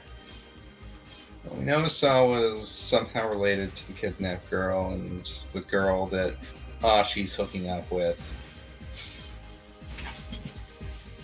I don't know shit about Minorikawa, and Tama is a cat furry. Yeah, just a mascot. So Osawa? Yeah, let's start with Osawa. Oh no, he stared into my soul too. He's definitely related to Hitomi. Wealth, status, honor. None of these things mean anything to me. All I want is a peaceful life. Oh shit! It's fucking Yoshikawa Kira. To stay calm and serene. To be free of worldly concerns. Free at any cost. Why, is he trying to commit suicide or something? Well, yeah, with that He song... just wants a quiet life.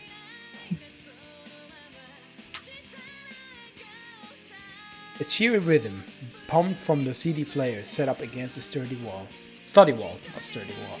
Every wall is sturdy unless it's made out of paper, I guess. Or wood. It was the latest hit from Aya Kameki, a songwriter sensation who was blowing up the pop charts. Kenji Osawa reached for the stereo remote on his desktop. He ratcheted the volume up a little louder.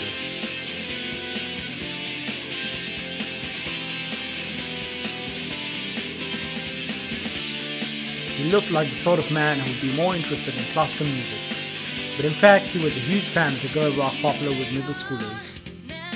Closing his eyes, he swayed back and forth in time with the music, humming his favorite lyrics under his breath. But his movements faltered. It's no use.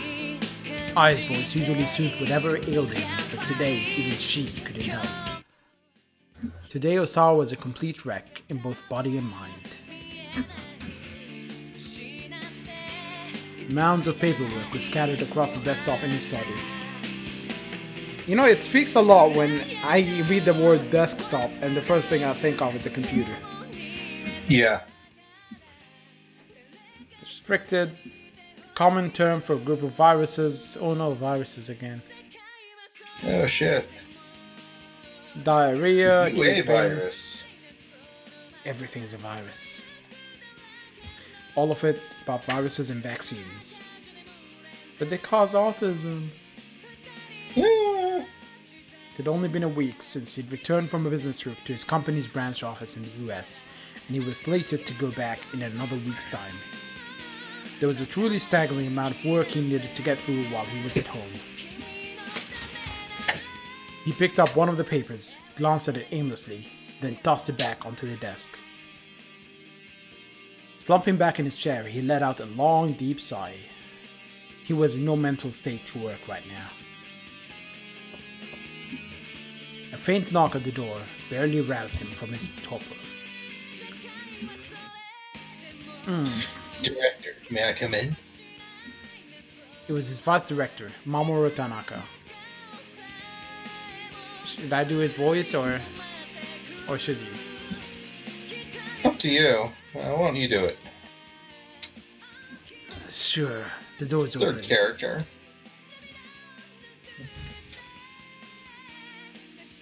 Tanaka came into his study. I know it's not a great time, but Osawa could barely make out his words. He tapped the remote, lowering the volume of the music. Tanaka continued apologetically. a call came in from the lab.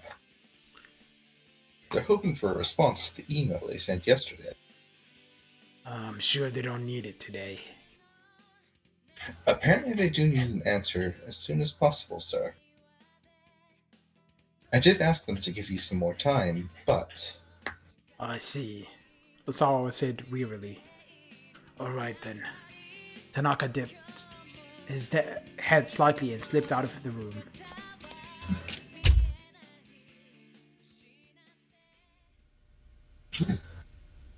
Osawa contemplated his colleague. Tanaka was a man he could truly depend on. He has enough of his own work to do. He didn't need to come here again today, but he did. They'd been working in close concert ever since Osawa had gotten back to Japan. Without Tanaka's support, there was no way he would be in a mindset to do any work at all right now. Sidling up to his computer, Osawa opened his email program and started answering the work-related messages. He reported on his business travel expenses, offered his opinions on capital investments, requested confirmation on current medicinal stockpiles, He worked with bleak detachment. None of this meant anything to him right now. His daughter was kidnapped. Then a new email appeared in his inbox. The sender was identified simply as A. The subject line read, 1 year ago, South Africa. The message body was blank, but there appeared to be multiple images attached. Ordinarily, Osawa would have deleted a message like this immediately, assuming that it contained some kind of virus. But the word South Africa drew his attention. Could this possibly be related to? He couldn't help but wonder. For a long moment he hovered the cursor over one of the image files. At last, as if spurred on by the upbeat rhythm in his ears, he double-clicked the mouse.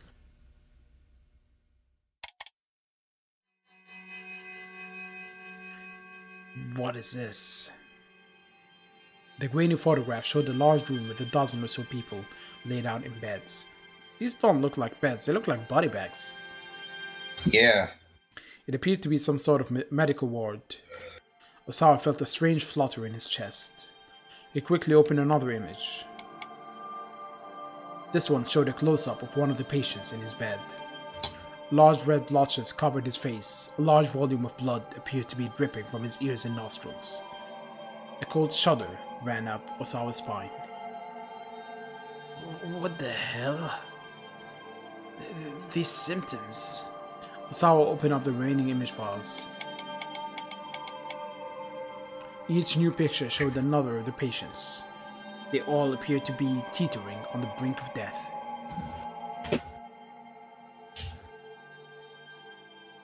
There was no doubt about it. You know, I was just looking at this on my TV. It doesn't look like anything to me. But looking at a smaller image, I could tell, yeah, this is an eye. Kind of see, yeah, the eye open. I was guessing zombies.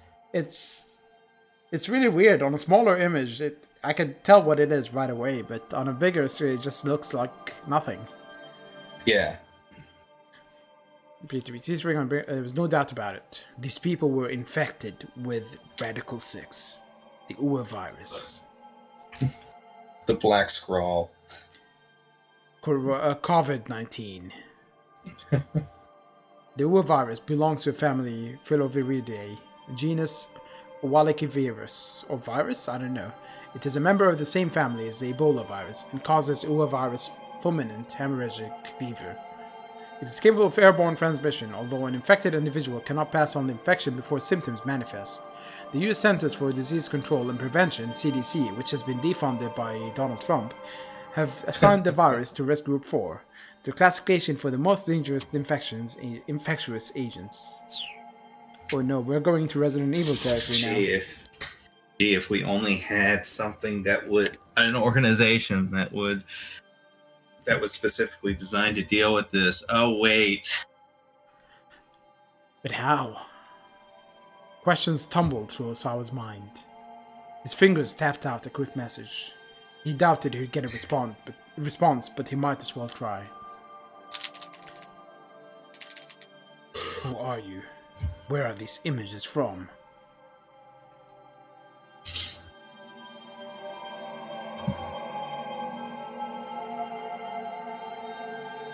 The UA virus.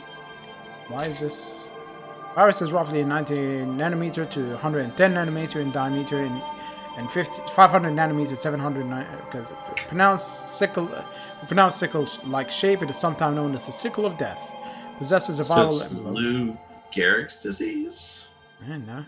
Surface of which is coated with spike-shaped protein protuberances. 1 nanometer. Yeah, we know what a 1 nanometer is. Oh wait, you're American. I should be using feet. Nano feet? Yeah. Nanofeet, yes. Got its name from a Swahili word for flower. Supposedly, this was based on the fact that the propagated form of the virus resembled the petals of a flower. Despite the flowery name, however, the disease was anything but pretty. Owa didn't just mean flower, it also meant to kill. And as the name suggested, the virus had a mortality rate of 100% and thus managed to infect. Because most details regarding the UA virus have been suppressed, cases of UA infection are largely unknown to the world at large. because all patients known to be infected with the virus on official record have died within a short time frame. The mortality rate is given as 100%. As the incidence of known cases grows, the number may drop below 100%. The mortality rate which will likely remain extraordinarily high. I'm starting to regret with picking this guy first. Yeah. Moreover, there was a very short incubation period between the infection, the onset of symptoms, and death. How long is the onset? They're not actually mentioning it. Never mind then. Within roughly 12 hours, bleeding was set in throughout the body, everywhere but the bones and muscles, with lethal results. Due to its incredibly high mortality rate, the disease's very existence had been kept hidden from public knowledge. Osawa's computer chimed to signify the arrival of a new email. The sender was A. He hurried to open the message. Once again, the subject line read, 1 year ago, South Africa. Your crimes. Osawa stared at those two words. My crimes? That left him only with further questions. He looked again at the images from the previous email.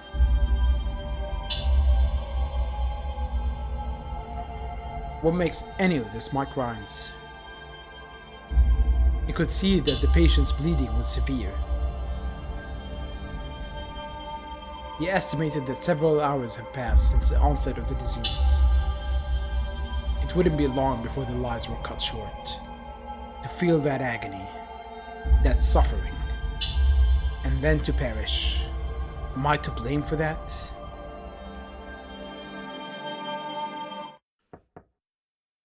Another faint knock came at the door. Okay, that's you now. I don't care, it's you. Hey. Darling, do you have a moment? It was his wife, You know, it would have been great here if instead of saying yes, come in, it was I, come in. Yes, come in, or give me just a second. Saw her look closely. Oh, let's not close her porn. Let's let her come in. Let her see it, see if she's into it. Oh yeah, that might spice up their dull marriage. Yeah, might spice off their love life a little bit. Yes, come in. Oh no, she looks like the evil wife of a business owner or CEO. She looks like something out of Silent Hill. Yeah. I stepped into the study, the room filled with the scent of her perfume.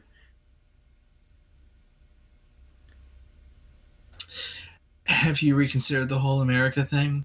She asked. What do you mean, the whole America thing? Does she not want America to exist anymore? Well, I mean... This again? Osawa thought sullenly to himself. Please, he said. Can we not discuss this right now? If not now, then when? You know this isn't a decision to just make on...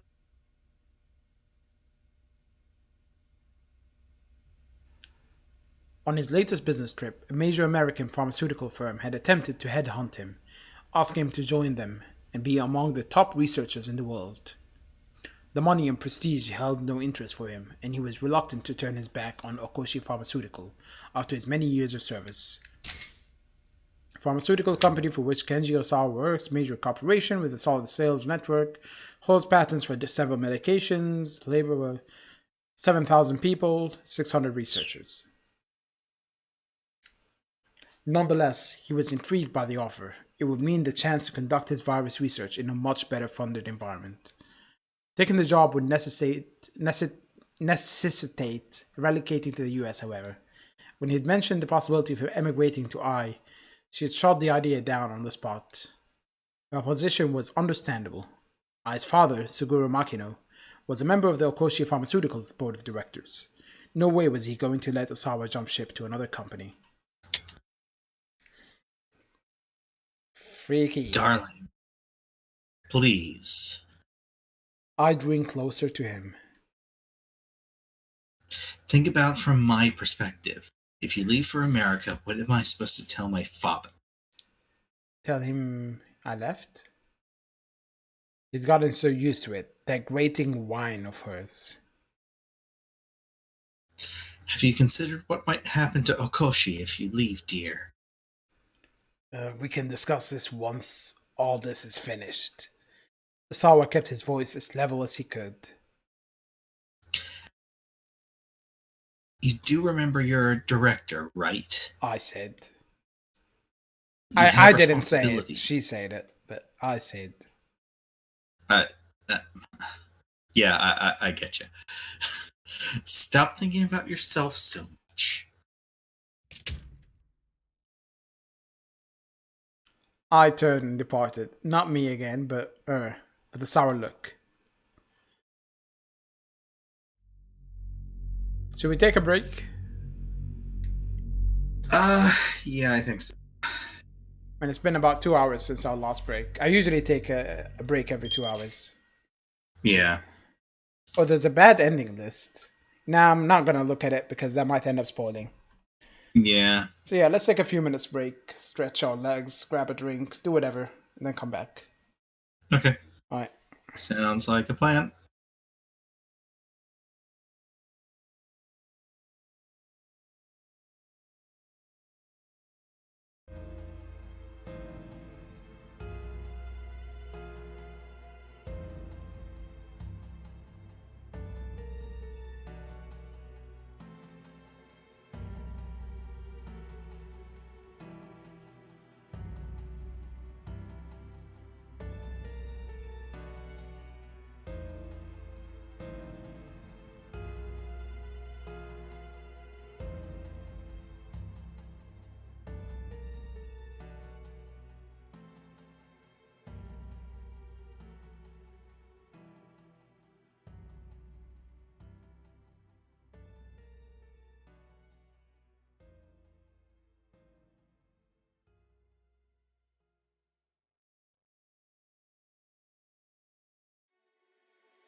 Okay.